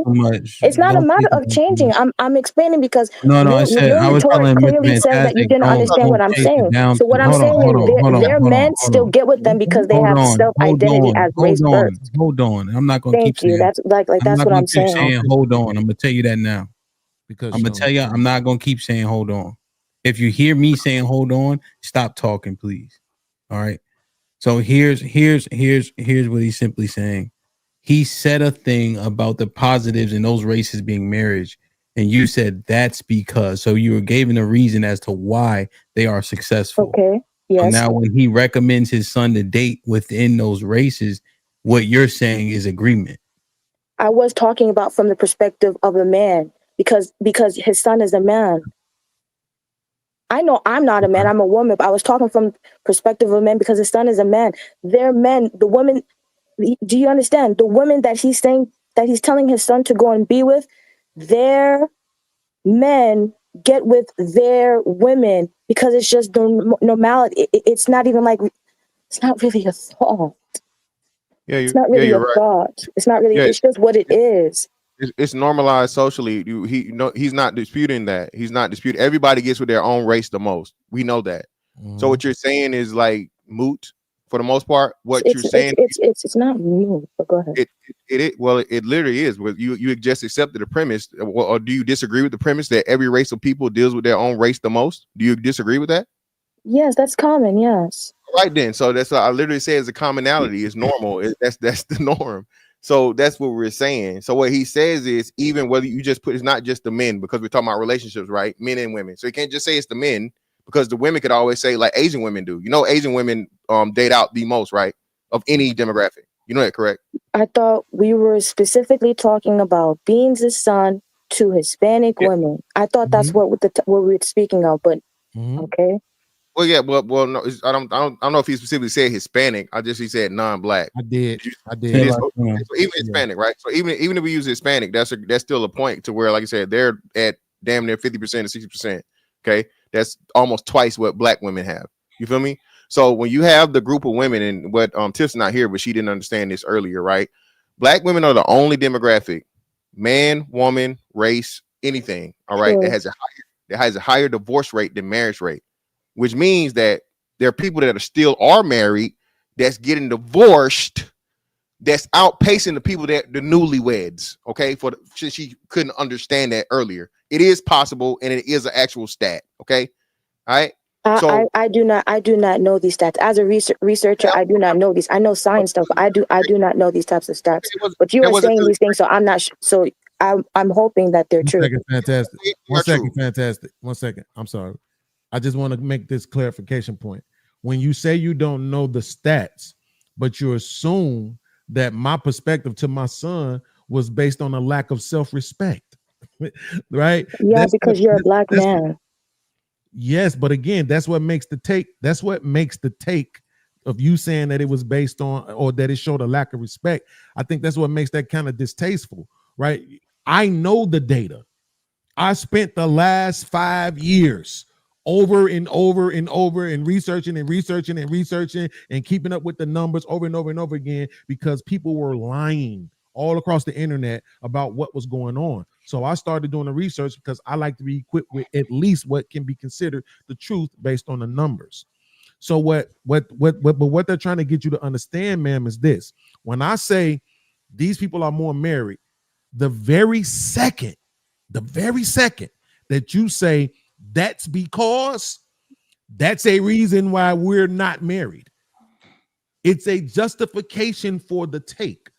Because if what I know my son wants, see, you're listening to respond and not understand. No, that's why I shut up. If I know if this thing is what my son wants, and these women want that just as much as my son do, why wouldn't I send them there? Because in order, understand this, sis, in order for any demographic to be married at a rate of 50% or more, you know what they're doing? The one thing black women say in uniformity they're not going to do. They're settling. And black women in uniformity say we're not going to do that. That's the reason why somebody put this in the chat. I just want to make sure I responded to it. That's the reason why your marriage rate is so low. Your marriage rate is not low because you're not desirable and all these other things, because men would still marry you. Your marriage rate is low because you don't want to settle. How many women got to come on podcasts and tell us they've been engaged 4 or 5 times and never married before we start realizing that every woman think they deserve something more than what they're actually being offered? With a kid already, or kids. So I'm just wondering, Mo, if you can rethink this, if you can just rethink it based on that premise and say, well, damn, maybe it is for sure. Yes, sir. So we moved the premise, but I can understand that is an issue. I personally believe it's not a black woman thing. It is a cultural thing. Once again, a self-understanding thing. We are wanting things that don't want us and not wanting things that want us. And that does create a rift in the formation relations. I will agree. Yeah. Can you Yeah. specify the things though? Because that's kind of vague. And I know I'm not saying you intentionally did it, but when you say we want things that want us, that things that don't want us, what do you mean specifically? Are you talking about the different race of people, or what are you saying? When Mr. Bean spoke about settling, that is what I'm referring to. I'm referring to not necessarily settling, but actually being with someone that actually wants you. I do think that we can do a better job of that. Culturally, it's out of whack. It's true. Yeah. Okay, it's true. but so could you answer the second part of his question as to how and why Black women are so entitled and feel like they deserve so much more when they are last in all, or first in all the negative stats and last in all the positives? What gives them the audacity to feel like they're settling in the first place? Because like just so you know, you didn't, so you understand, Black men make more money than Hispanics, right? Wait, how we get here? I thought you wanted me to answer. Now you're on this now. You say you're not familiar with the stats, so this is informational. Well, yeah, right? stats. I like to people watch. I like to like humans. Numbers are to me are fine when I'm measuring energy. Numbers when it comes to humans really aren't my. But go ahead. Okay, so Hispanics they make less money than Black men, but they're married at a much higher rate, right? So the money excuse doesn't stand the thing, right? Well, it's a cultural thing, isn't it? Well, it's a cultural thing and the cultural thing is based on the mind. I agree, but what does that culture come from? Mostly two-parent households, right? Being like their children, and in their culture, they're raised by their mother and their father, and then the daughters have respect for the man, and the man gets to be a piece of chicken. He gets his plate fixed. Hispanic women are very, very regardless of how spicy they may be, they understand the masculine principle. Please don't do quotation spicy. Dear friend of mine sure got shanked right on up by a girl in high school. Okay. You tend to focus on the wrong things. Yeah, like they were saying on the wrong. This is the easiest walk down, right? When it's culture centric, right? So they're raised to be a certain way, right? If that woman is raised to be a certain way, it's not only if she dates a Latino man. That culture is gonna be that man that she gets with is gonna be subject to her behavior and what she was taught. Yeah, thanks. So now when Bean says, son, know what I'm saying? You got purple hair. That's weird where we come from. But the Latino girl don't think it's weird, and her culture dictates how she gonna treat you. So that's literally what he's saying in that thought process. So it's not even about his lack of self-respect. It's about putting his son in the best situation, because so many people say, go where you celebrate it and not tolerate it. And since it is culture, then his son is going to benefit from the culture in which that woman was raised up in. Because his archetype is not desired by his own women, generally speaking. That's the synopsis. I hear it still. The only thing, Hamp, is that the premise was that he said it because Black women don't want to be wives, not because his Hispanic women have a culture to be better wives. He just sat here. Literally what it was. That's what it was. Absolutely. So you're saying because they have a culture to be raised up as wives, that they'll make better wives for your son. Well, even though at the end of the day, they're still women. But think about it, Mo. But why would one exist without the other? Why would I even make the argument that Black women don't want to be wives, and then recommend him to another group that didn't want to be wives? Why would I do that? Because usually what we say is usually some type of embedment of our heart. So the clip, you did not say that. You said the other thing. So yeah, so I'm like a thought, and then I go like 10 meters down. That's how my brain works. So that's Yeah, but Beans, hold on a second, pardon me. But you excluded all the context that he presented when he got up here today. So we had the clip, and then he talked in depth about his son and why those women made more sense. So that can't be ignored. You have to include that in what you were just presented with. Yeah. So still, nonetheless, even included in that, it's still these people are better than the woman that pushed you out. Here we go. Wait. Don't get mad at it though. This is a beautiful thing, right? This is what you gotta. I don't. And you said, "Here we go." It is. Don't it focus is. on that. Just but keep it doesn't finishing have to be. It doesn't have to be. Well, to me, it's a negative thing. But if people want to let me turn it ask you a around, which they can around and say, "Okay, Fantastic. well, Stop chasing this shit down so hard. You don't got to. It's saying it itself. Right. Right. That's the point. Right. It's saying it. I understand. No like, problem. literally, What I'm saying is, great synopsis. you can break it down. You can say they have this culture, this or that. That's no problem. But it's still left out of your mouth of what you said, and that I think that you should. It's not even. You know what's crazy? It's not even for you two. For real. It's for you. For when you have your own mind and your own thoughts. When you go and say, why did I say that? Yeah. I understand you said something else now. Okay, no problem. So once again, I'll be quiet. The only thing is, when we're still talking about the difference of the culture, let us not signal out Black women. Let us talk about the culture of men and women that make up our culture, men and women to come together. Right. But Mo, the problem with that is this though. There's 2 million more Black women than there are Black men. Okay. And yet there's more than 700,000 more married Black men. So you can't say that we aren't marriage minded. That's evidence 1. Evidence 2. All these Black women hit the panel and say, I've been engaged 4-5 times. Oh, you want me to speak to that? So unless you just want to call them liars, we're going to say they're telling the truth. They're not all being proposed to by the same men. Sure. Right? So that's another piece of evidence that men are marriage minded. Okay. Right? So the culture or the anti-marriage culture, it's not ours. I'm sorry, sis. We're not eating that bullet anymore. Black men. I see. You want to separate the two? Okay. Absolutely. For the same reason why I'm not gonna pretend like black women unalive Black men at the same rate that Black men unalive Black women. I'm not gonna pretend that either. Right? So I'm not going. That's the thing about me. I'm not gonna lie. I don't care about nobody's feelings. I care about the truth.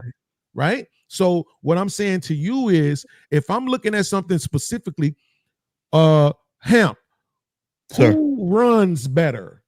Who runs faster? African men or white American men? West African men for sure. West African men run faster. You see how easy that is? Because it's just true. Right? And it doesn't matter who we're talking about. So that analogy, I'm so sorry, may I interject? Okay, never mind. So you can understand why I'm referencing that. Sure. Absolutely, Hispanic women are better at marriage than Black women. That's just a fact. There's no way around that. They're better than you. Yes. Absolutely 100%. They are. Better at marriage because what it is about marriage. First off, the analogy, that's one person versus a marriage that takes 2 actual like functioning humans. But so because they fix plates, is that what makes them better in the marriage? Well, you're saying that, but that's evidence 1. No. Fantastic said that. So I'm just asking if you agree. Absolutely. But that's one piece of evidence. It's not the evidence that I go to. Because I guess I should ask you specifically. So what is it then? Yeah, I care about behavior. So for me personally, what I see from Hispanic women is they pick a guy and they really pick that guy. Like they really pick that guy. It's just over. Once they pick him, it's over with. 2, they still prioritize family, right? The whole idea of I'm pregnant by you, we need to be together. That's still prevalent in the Hispanic community as of 2025, right? The third thing, they don't like getting divorced.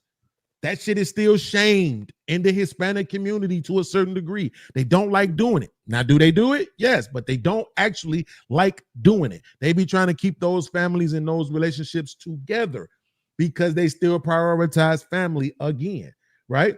So those three things in itself is what will benefit a relationship more than money, more than looks, more than coochie and penis. The fact that you say, it's you, and that's it. I don't want nobody else. I ain't going nowhere else. I don't care what happened. You. If we got to be homeless on the street, we're going to be homeless on the street begging together. You. When I look at my kids, I want to see you. Okay? When I wake up, I want to smell your breath. Okay? I want to go behind you in the bathroom. I want it to be your shit I smell. I want to wash your dishes. I want to fold your clothes. You. That's what they do. Black women don't. They don't do that. They don't pick you. They always think they're settling anyway. And again, I'm using wait, Mo, just understand that I just gave you my anecdotal. Now here's the visual evidence, the numerical evidence to back it up. Because they're married at a rate of 58%. You don't get to 58% unless somebody is saying you. Yep, you and you only. Yep, I'm done. I'm out of this game. Fuck this bullshit. You. Up, I'm pregnant. You. We get in the house. Nope, we get in the trailer. Cool. You. That's the difference. Yeah. I'm sorry, Tay. Alexis, go ahead. I just wanted to get in and Hemp, do you mind if I read what Tay put in the back? Sure, go ahead. Her final thought. Okay. She said, Black women need to take more accountability, like checking our attitudes and being respectful to Black men. In order for us to change the narrative of Black women, we've got to change ourselves first. If we change the cycle, our daughters will be better Black women to the next generation of Black men. We've got to look at that and go and get outside of our feelings and adult experiences. So outside of culture, because we can almost say like us coming over here, we were ripped from the culture. So, and we can't keep blaming the same thing all the time. Well, we didn't have this, we didn't have that. So how am I supposed to know? We're at the grown age now, especially if we're talking about, oh, we're healing and we're on our healing journeys. We're at the grown age now to where we have to be like, okay, is it something I did? Even if you don't want to take all the responsibility, what about me? As Sister Tay said about checking my attitude. And I think even in having my own and adult experiences that I had to know, like, yo, I got to check my attitude. Because it's not about the fact that what's the woman that's making the plates. If she don't have that good attitude or having to say, get and shut your mouth real quick, even though you want to say something, and just having the discernment to say, I'm not going to say shit. I'm just going to fix his plate. I love you, daddy, and keep it moving. And I think a lot of women in our community don't want to do that. They don't want to shut up. They want to have the last word. They want to keep it pushing. And it takes a lot for us to, it's a whole lot harder to make a change and actually do the change and versus speaking the change or not taking no responsibility for it. All of that is a whole lot easier. And but if you want it, I don't know nothing that's easy. Well, if you do what's easy, life will be hard. If you do what's hard, life will be easy. So say that last part one more time. If you do what's easy, life will be hard. If you do what's hard, life will be easy. Wow. True. You made that up. I'm still No, I didn't. No, I didn't.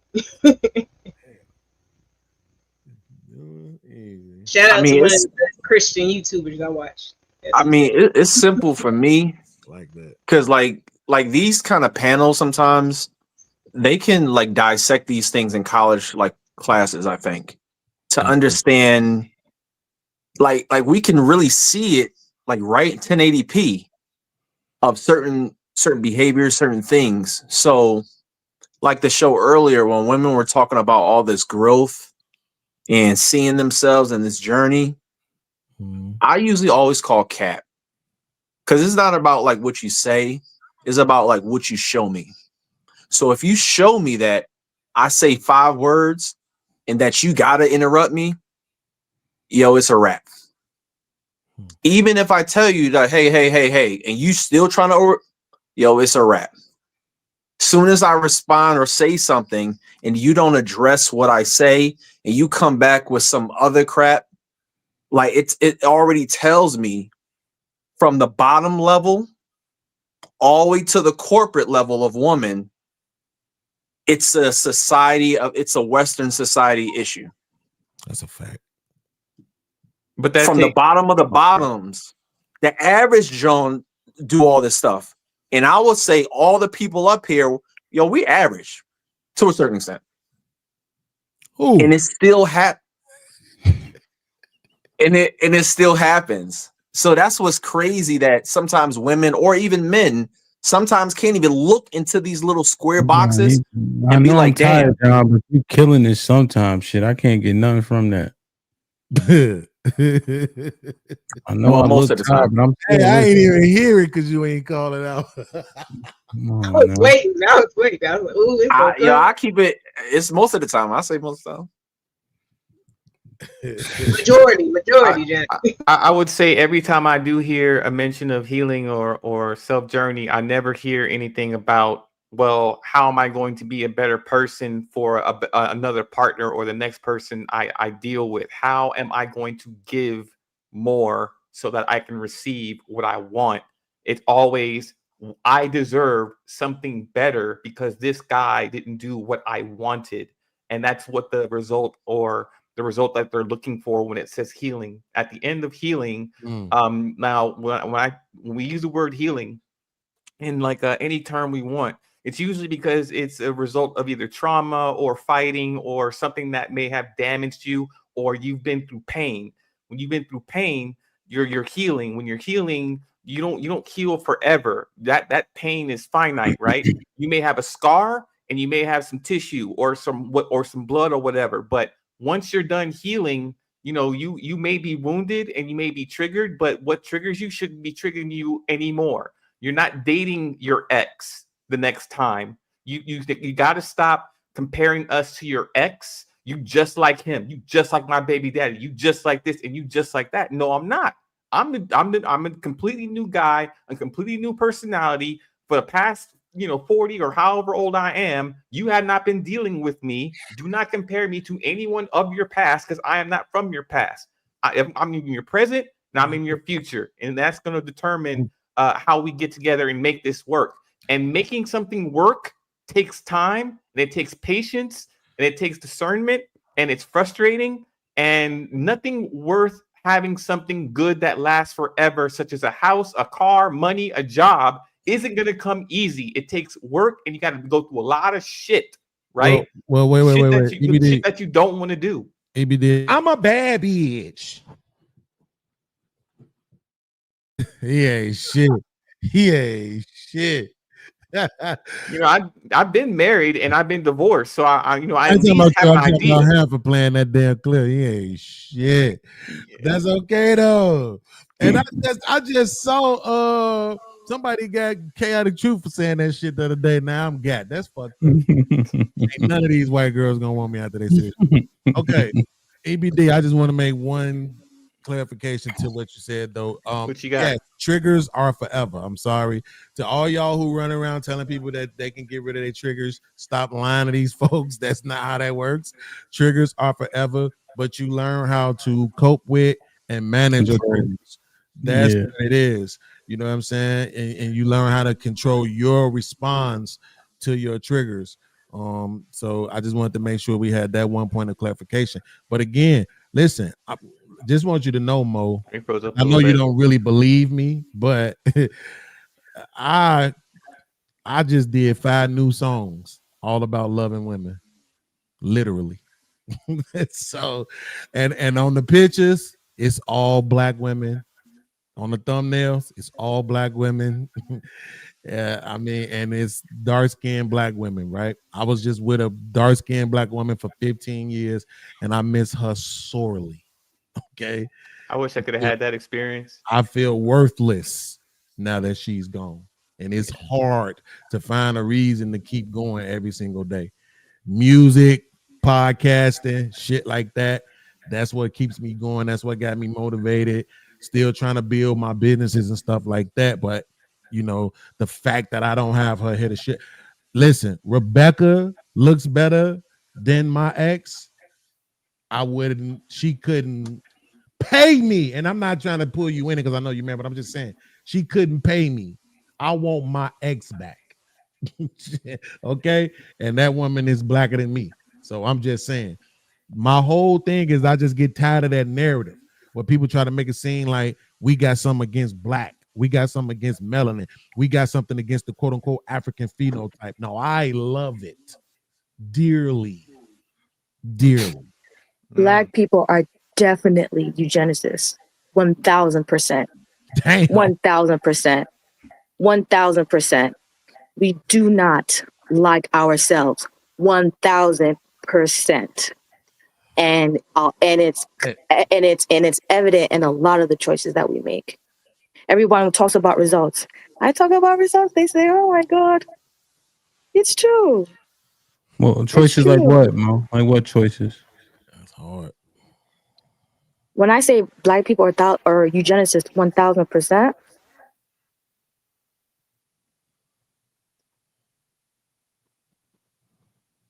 The little, I'm gonna use ethnicity. I'm Caribbean, so I don't want nobody saying nothing crazy.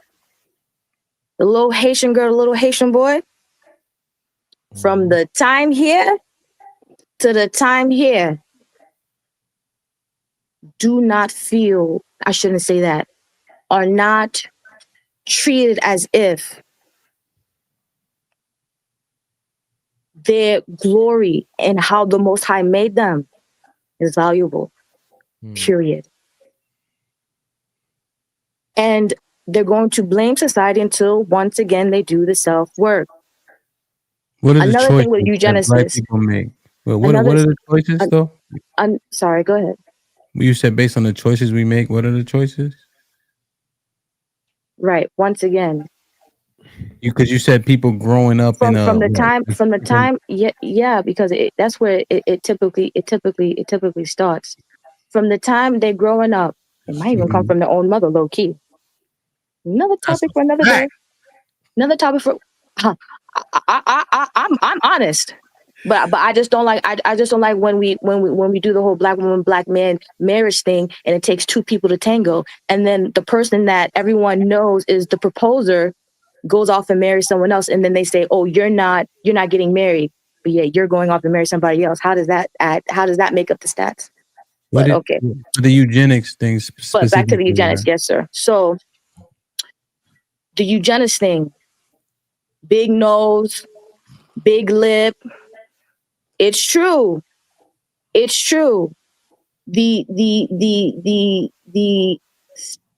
If we want to be honest, if we're going to be honest, the standard of beauty that we project in our community is as close to European as possible. And it's the truth. I agree. I.e. eugenesis. And the closer you have those ingrained DNA features of our very strong lineage, the closer your phenotype look like that, you're ridiculed, you're cast out, you're not valuable, you're not the standard of beauty within your own people. I'm not even talking about outside. I'm talking about within your own people. Within your own people. What's eugenics?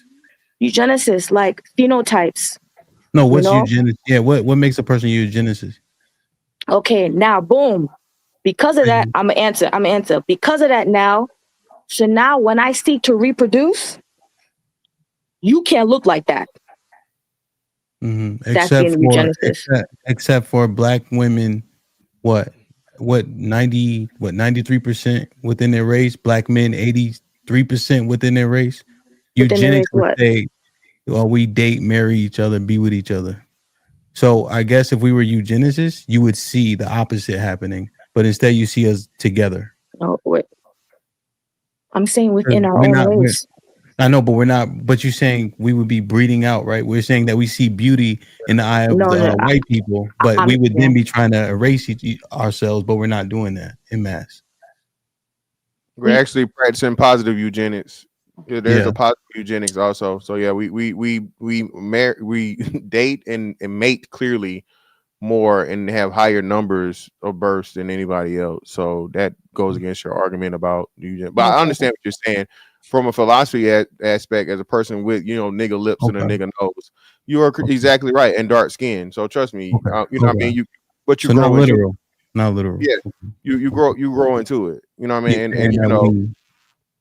That so who taught you that? Who No, taught but you to hate yourself? it's still there. It's still there in our community. Of certain look equates a certain outcome, and a certain look equates a certain outcome. We have to be honest about these things to fix it. No. This is where I push back on that. And again, this the whole colorism aspect and all this other shit. It means colorism, phenotypes, all of that. No. She was saying that beauty don't even matter. I was telling women not to make it matter. Exactly. No.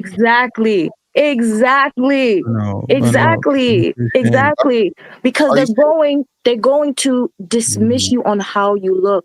So don't make it, if you look a certain way, for sure, don't make it be the hierarchy of your life. Yeah, hold Because they're on. going to dismiss you on how you look. Yeah, hold on. Well, all men do that. It's not just black men. All men, white men do that, right? So Well, white men I didn't say black men, Mr. Fantastic. I said black folks. We are eugenicists amongst ourselves. That's what I said. That's what I wanted to push back against. That shit is cap. Niggas just say that, right? Because you look at their baby mama, look at their baby daddy, right? Most black people are darker skinned. I don't know why people like to argue this point or whatever, but most it's how we treat one another. It's everything. Well, again, I think that's just something that we say within the thing, right? So that's something that's said, but when everything's said and done at the end of the night, a lot of the shit people claim they hate and they don't like, they embed with it. So do you mean sex, sir? Well, yeah, sex and marriage and all those things, right? Because sex. Again, great ad. That's a great response. Well, yeah. What do you mean? Why are you? I mean, if I say I don't like something, I'm not having sex with it. That's me personally, for the most part, right? So when women say that they don't like a nigga with a nigga lips and a nigga nose and all the shit and darker skin and so on and so forth, but then you knew, so I'm not going. But they get involved sexually. We'll just say that we won't get to explicit details. It's cap. Women love saying that. Women more fantastic, but fantastic. No. What do we tell the women when they try to use sex as a qualifier, right? But Beans has to apply. But Beans, remember what is being argued is eugenics. Yeah, eugenics. Yeah, no, I think she's using the word incorrect. But you definitely can't use eugenics like that. Like it can't be a colloquial term because literally what Mr. Fantastic saying, sex is eugenics. Yeah, right. Because you would breed out characteristics. Exactly. Yeah, breed it. Yeah, because she did it again. She literally acknowledged, are they going for sex? Yes, and we're discussing eugenics. Right, because you breed out characteristics that are not preferred. But if they're having sex with those people, even if it's relegated to just sex, it wouldn't be eugenics the way she was framing it. That's all. No, absolutely. But I will say, now this is my opinion. I have zero numbers to back this up. Sure. I'm gonna say 51% of black people, particularly those of a darker complexion, don't want their kids to look like them. And like you said, that you say you going out on a limb, you making a statement unverified, right? It's just I see it too much. I see it. Thank you. So if we can talk about your experiences with your son, you can surely talk about your experiences that you see in the world when it comes to how black people interact with each other. Surely. Colorism and phenotype is a big deal in the black. I disagree with him, but that's why he made sure he qualified it in such a way, right? So I disagree with his statement. So thank you to me too, I guess. Yeah, I disagree too. That's a mainly now. If you said 51% of women, yes, because women are very, very insecure about things and stuff like that. Niggas don't care. Like I'm tall, handsome chocolate. You know what I'm saying? Get you some THC, baby. You know what I'm saying? That's something that men have to you know, all dark right. skin. You ain't all that. You all right, my nigga. You ain't. Man, get the fuck out of here, man. Whatever. Anyway, like I said, listen, I'm gonna say One this. one might say, I'm not trying to diagnose you, but one might say, Mr. Fantastic, you use your looks to validate your self-esteem. No. Again, that's hyperbolic, baby. I'm not no GQ model. I've never been on the cover You of just said magazine. you 6-pack chocolate. Yeah, that's just a descriptor, right? Well, I mean, if you like it, hey, I appreciate you if that's how you see it. You know what I'm saying? But nah, what I'm saying is this, love. What I'm saying is, you know, you have to build. Did he say love? Yeah, he said that. Yo, he really, Mo, you right. He think he's stunting, Mo. You on the He tried to be smooth. He tried to be smooth. Kind of said she liked it, but, right, you know, John? so I had to get a compliment back. You know what I'm saying? He hit him with the "I'm good, love, enjoy." This nigga is diabolical. Bro, she gave a compliment, so I had to give a little compliment back. But anyway, nah. So I'm telling you, the men have to gain the confidence in yourself and who and what you are, accept that shit and move it forward. Niggas don't go around just telling each other, man, you handsome. Like, nigga, get your gay ass out of here, right? That's not something. So you really have to build your own self-esteem and be satisfied with what you are, bro. Your face is your face, your body is your body. You know what I'm saying? You can work on your body for the most part, you know what I'm saying, get in the gym and shit, but your face gonna be your face. So fantastic. Let me ask you something. Between Mo and Rebecca, which one is closer to your wife's complexion? I don't have a wife. I'm free. Your ex-wife, I'm sorry. It's definitely Rebecca. Exactly. And so is Hamp. Checkmate, I win. You niggas No. Now ask me. Now ask colorist, man. Let's just be honest, bro. No. Now ask me what's the majority of women out of hit from the bike. I don't gotta ask you that. I'm talking about the one you married, because that's what you use to qualify, not sex. Well, no. Well, listen. I just don't have. Look how he described when one that hit from the bike. Are you okay? Yeah, baby. You new to me. All right. Fantastic. That's a good rebuttal. Mo, you'll get used to him. No. Not used to what he's saying, but like when you deep what he's saying, right? It's like, damn. You married the one. You married the one, and the other ones you hit. Come on, man. That's what I'm saying though. So, but it can be just this way, right? So I've met dark skinned women that were super dope and super cool and so on and so forth. Shit just didn't work out. It happened to work out with my ex. You know what I'm saying? Shit worked out with her. So it's not that I chose her because of the skin tone and all this other shit. All my kids are dark, bro. My kids, my genes strong as hell. My daughter's 6 feet tall. You feel me? So that was never a thing for me. You know what I'm saying? I made sure their mama was pretty. Now that's one thing. She'll be a pretty motherfucker. But you know what I'm saying? Outside of the skin tone shit, it don't really matter. You know what I mean? Let me just try one more time. John, you ever been married? Engaged. Oh yeah, I was previously married. Yeah. Was she closer to Mo or Rebecca? Skin color. Why you smiling like that? Like right in between. Yeah, so Rebecca. And here's the thing. I was married to at 19. Absolutely Rebecca. Checkmate. We need to get our shit together as black men. My wife the same complexion as my mom. They don't make it no difference.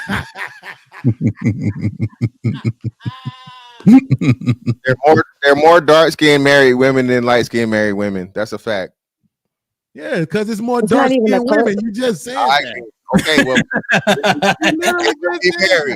they wouldn't be married then. That's a good disingenuous rebuttal, but it works. I know it works. I know it works. You knew what he was doing when he said that shit. It definitely is a eugenics thing. Yeah, we got to be honest. No, it's not. You gotta stop saying it. I'm trying to be on your side, but you can't. Yeah, the eugenics thing. Just admit that you're using the word interchangeably. That's all.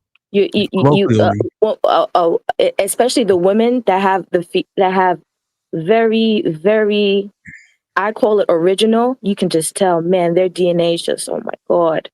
I think it's beautiful. They are ridiculed. They are ridiculed by their own kind. Because we don't appreciate the deep lineage phenotypes of our people. And you guys are sitting here telling me no. How can you say that? Because we have sex with women. We date women. We deal with you have sex with women? Yes. You would fuck a straw if your dick could fit through it. Respectfully. No. No. Trust me, Mo. It would be difficult for you to get there with me.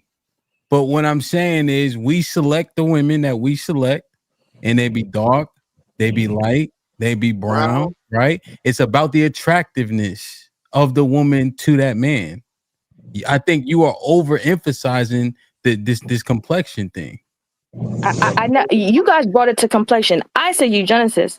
Well, the reason why we moved it from I said lineage phenotypes is what I said in the beginning, and then you guys brought it to colorism. Yeah, no, you said eugenesis. We trying to clarify it because it's not eugenics. So we trying to bring it to something that's more tangible and actually kind of furthers your point. The colorism thing has been acknowledged, but we saying we deal with women in all capacities, and the dark skinned women aren't being shunned at all.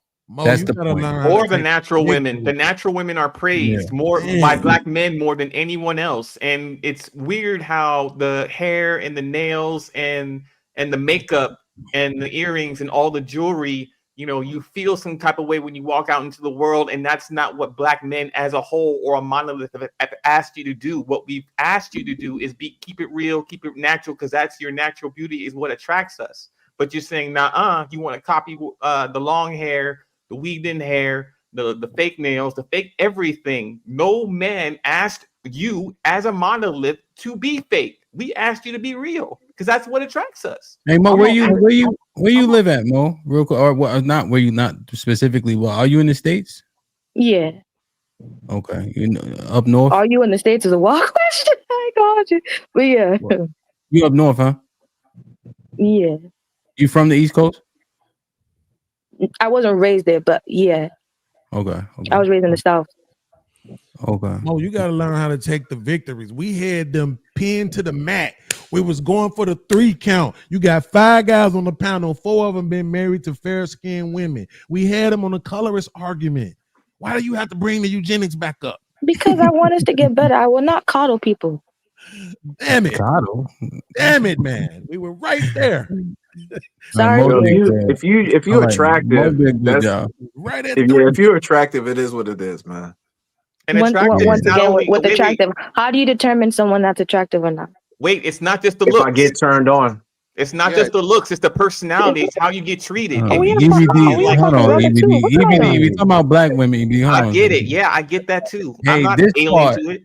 when we put a scale together, Mo, you know what the crazy thing is, right? When we put a scale together about beautiful women, I usually go like this. I usually go Kelly Rowland at 10. Oh my God. I think I do like Beyonce at 9, and then I think I do Rihanna at 8. And most time the men are like, okay. Like I say overwhelming, they're like, okay, I can see that. And then they go with the scale. All that does is prove that men are full of shit. Kelly Rowland ain't nobody's goddamn 10. Come on, man. We gotta stop this. Yeah, she ain't no 10 now.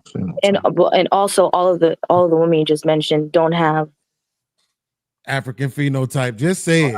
It's okay. Just say it. It's okay. Just say What it. are you talking about? African phenotype? What you mean? Yeah, big nose, big lips. Bigger nose. we're not even gonna go there. I don't want to go there with you because you already because I was an Israelite too. I know the game. There's a whole. I don't know. You say it was. You sound like you lukewarm. We ain't the same. No, definitely not. We're not going with the book no more. Big Judah. You know what I mean? So we ain't even. I hear it still. Yeah, I already know how it goes. Believe you me. It's a totally different ball game with me. You right? You know what I'm saying? So yeah, y'all don't even. Cause then I got to get serious. But that when you look at the continent, I could bust out a whole notebook.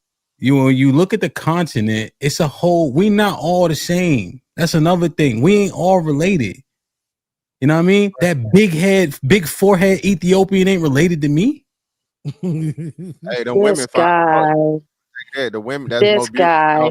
We even if we can keep it to the U.S. ham, and that'll still. And what I'm saying still hold true. Don't do that, bro. Come on. I don't know what you talking about, but we are like, oh, it's all the crackers don't do that, but we do.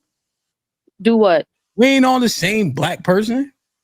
You got Negroid, Mongoloids, and Caucasoids, all right? Really but we ain't all related, though. You know what I'm saying? That's a fact, though. I ain't gonna even stunt. That's why I said is. And you know what? You know what? There's a root, and there's a root. There's a trunk, and there's branches too. Yeah, that's So you want to, if you know, I see what you're doing. So You saying that to say what? take it out, you will. Yeah. That You we saying that all to say still what? connected. I'm say that to say if you want to say we're not all alike, you know what? I agree with you. Okay. Say that Okay, then. so let me do this real quick. I agree with you. Fantastic. Give me a rating, real quick. Yes. Hold on. She got a septum ring. I give her. She look like a 6. That's AI. So it's not actually. So you saying she don't look better than Kelly Rowland? Oh, Hell we're no. doing You this. out Why of are your you doing fucking it? mind. Obviously not. You out of your Nah, mind. You are out of your mind. See, this is what we talking about, man. This is exactly what we talking You about. pick. Who is that, Beans? I don't know her. This is some chick that Facebook put in my algorithm. Why you had her on the ready? Because I used it on a thumbnail. Why you had on already is crazy. Hey man, I'm tired. I ain't messing with Mo and Beans no more, man. They y'all- trolling us, Mr. Fantastic. No, it's definitely the truth. But maybe it's enough. Maybe we're not ready for that conversation yet as a people. Maybe I don't know. No, Mo, I love you. You ain't really saying nothing too crazy. No. Not doing crazy, this but we for a can't long time. even concede that we got issues. No, we agree we have issues. We don't agree with the issues that you presented. That's why I was asking. What do we do? Okay. You don't think that Black folks are choosing or praise, and by choosing I mean like actually value as human and not just if they're turned upside down. You don't think that scale is it can sway back and forth depending on what that Black person looks like? No, extrapolate. Wait. Before you respond, extrapolate value out of that because that's what she's really saying. Yeah. Tell me what she's saying, Beans. She's not saying what we choosing because we all know. Hey, I see a whole lot of big girls with rings on their fingers, and every day I come on podcasts and hear niggas saying they don't want that. That's what I'm saying. For sure. But what do you really value though? Okay. What is it that you prioritize? Yeah, okay, all right. So there's a substantive conversation in colorism. Yep. That's a substantive conversation that can be had, and we can mind out if it's a real issue that plagues us and then divides us. I think we can. So to Mo's point, that specifically, I think that's a substantive conversation to have about how harmful it is or is not. Right. And that also applies to phenotype. It does.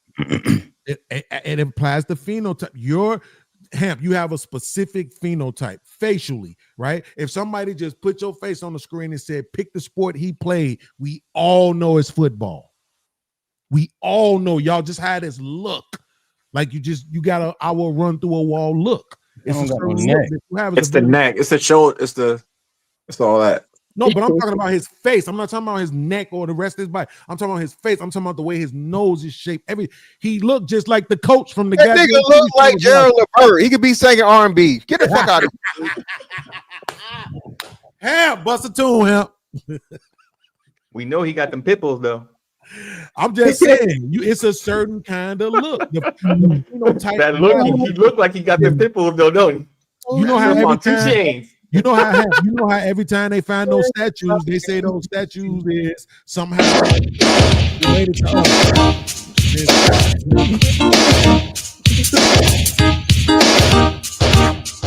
Exactly. It's the reason why every time they find those statues, they say, "Oh, those Black people," right? I don't care where they find them at. Yeah, them got that look. Yeah, look. If y'all didn't see this, Ivan Van Sertimer was giving a lecture on pretty much to support they came before Columbus, right? And he was saying how he had to do the research and talk to the people in Egypt to be like, hey, they have the nose that was knocked off the Sphinx, and he was simply saying, y'all know y'all the Sphinx got that nigga nose. That's why y'all knocked it off because y'all they wanted, know what I'm saying? So, they ain't want to. So it makes the Sphinx like not what's the word? Not incognito, not incoherent. Ambiguous. Yeah. Ambiguous. Ambiguous. Right. You can't really. The nose is certainly defining. Yeah. But I wonder the colorism, the phenotype. I think those are interesting conversation to be had. I wouldn't see a problem with. I think that if we really dove into it, I think we could do a good job.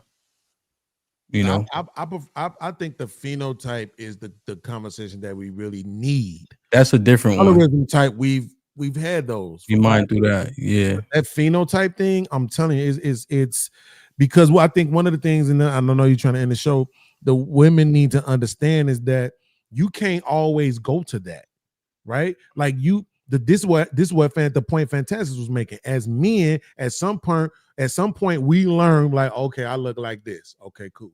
So here's my measuring bar, and I'm going crazy, right? Whereas women will just say, "Oh, y'all men don't like how we look." No, we don't. You don't have the look that makes a man loins turn. You don't have the look that makes a man want to jump to you or do anything else, right? So it just is what it is. You have to compensate that by being softer, feminine, and all this other stuff. The same way how we have to compensate. Softer, feminine. I don't know. That sounds like take me for a jackass. I don't know. Wow. I don't know. It kind of sounds like take me for a jackass. In the show, I can't have that one. I'm sorry. Starting a whole nother conversation. What I say? A whole nother conversation. What I say? Something unattractive. We'll have on the Discord. That's a problem. That's crazy. Yeah, something man. Unwife-like. That's the problem. Say that it's unwife-like. Ironically, though, but ironically, most people say these things because they want to come and take you for jackass, and then they don't want you to say anything when you come and abuse them. If we're honest, softer and more feminine is what attracts a man to a woman to keep her forever. And then when we talk about softness, generally dark-skinned women are always seen as masculine if they just have an opinion. Let's talk about don't that. generalize it. Don't generalize it. I want to personalize it real quick because here's what's so ironic about that, Mo. When you said that, you said it softer and sweeter with a smile on your face, and it came across better. And it came. You got to say it one more time. Softer and calmer. Better. Yes, you spoke very softer. And then you was like, well, it sounds like when people say that. So what? I don't understand what you say. It was feminine. It was feminine, and it wasn't as offensive. Everybody, you guys were getting ready to jump on me. Well, EBD is red pill. You got to ignore him. Not red pill. Let me read it. Aaron with the $2 says, "Hey, can we get an episode of Who's Valid for Black Men?" Yeah, we can monitor through that. Joe with the $5 says, "Sis, the men you're referring to don't affect the stats of married men. They just take away from the total men you could count." Zeke with the $10 says, "Shout out to Beans, finally growing out his mane, brick by brick." Deborah with the $10 says, "Overtime." Yeah, man, they got me, man.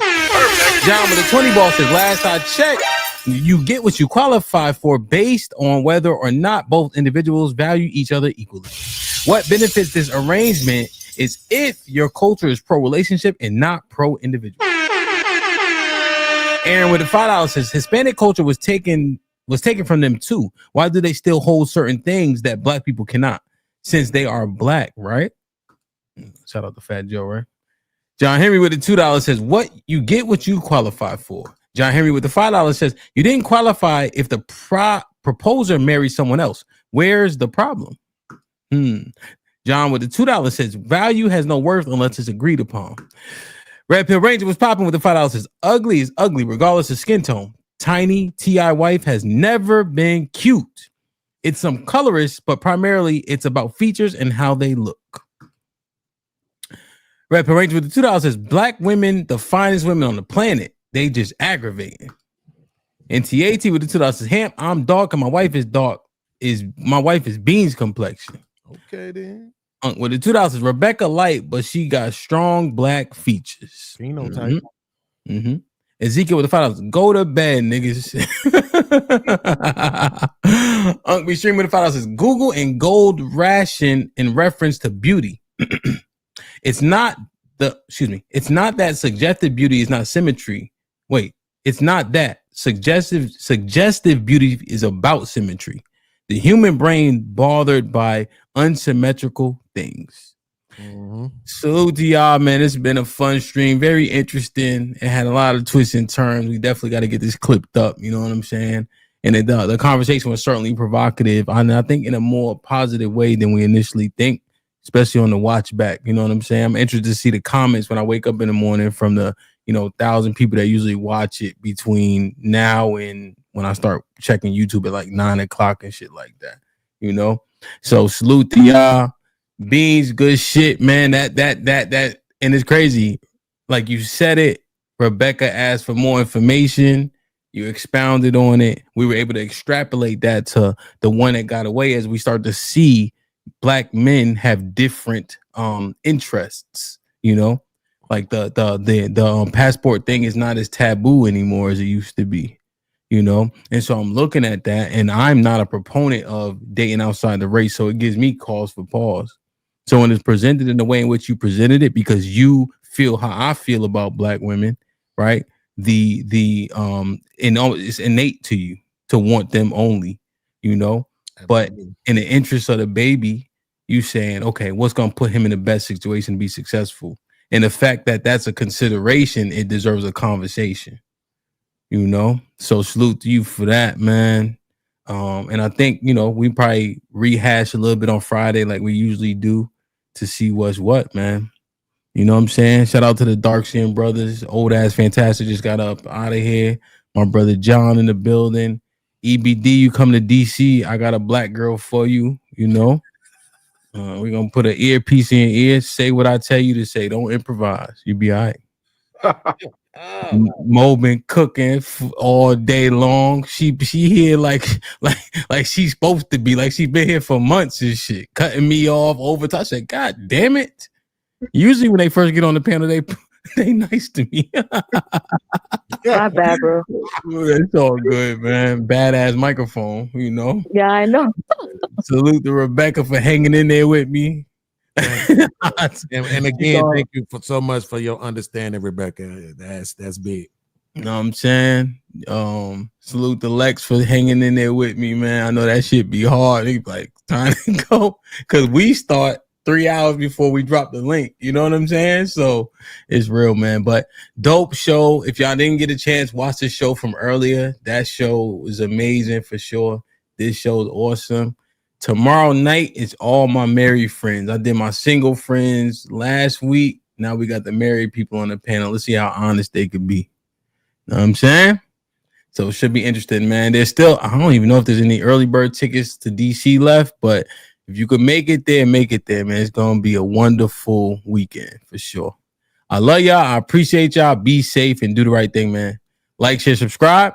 Tell a friend to tell a friend. And we out.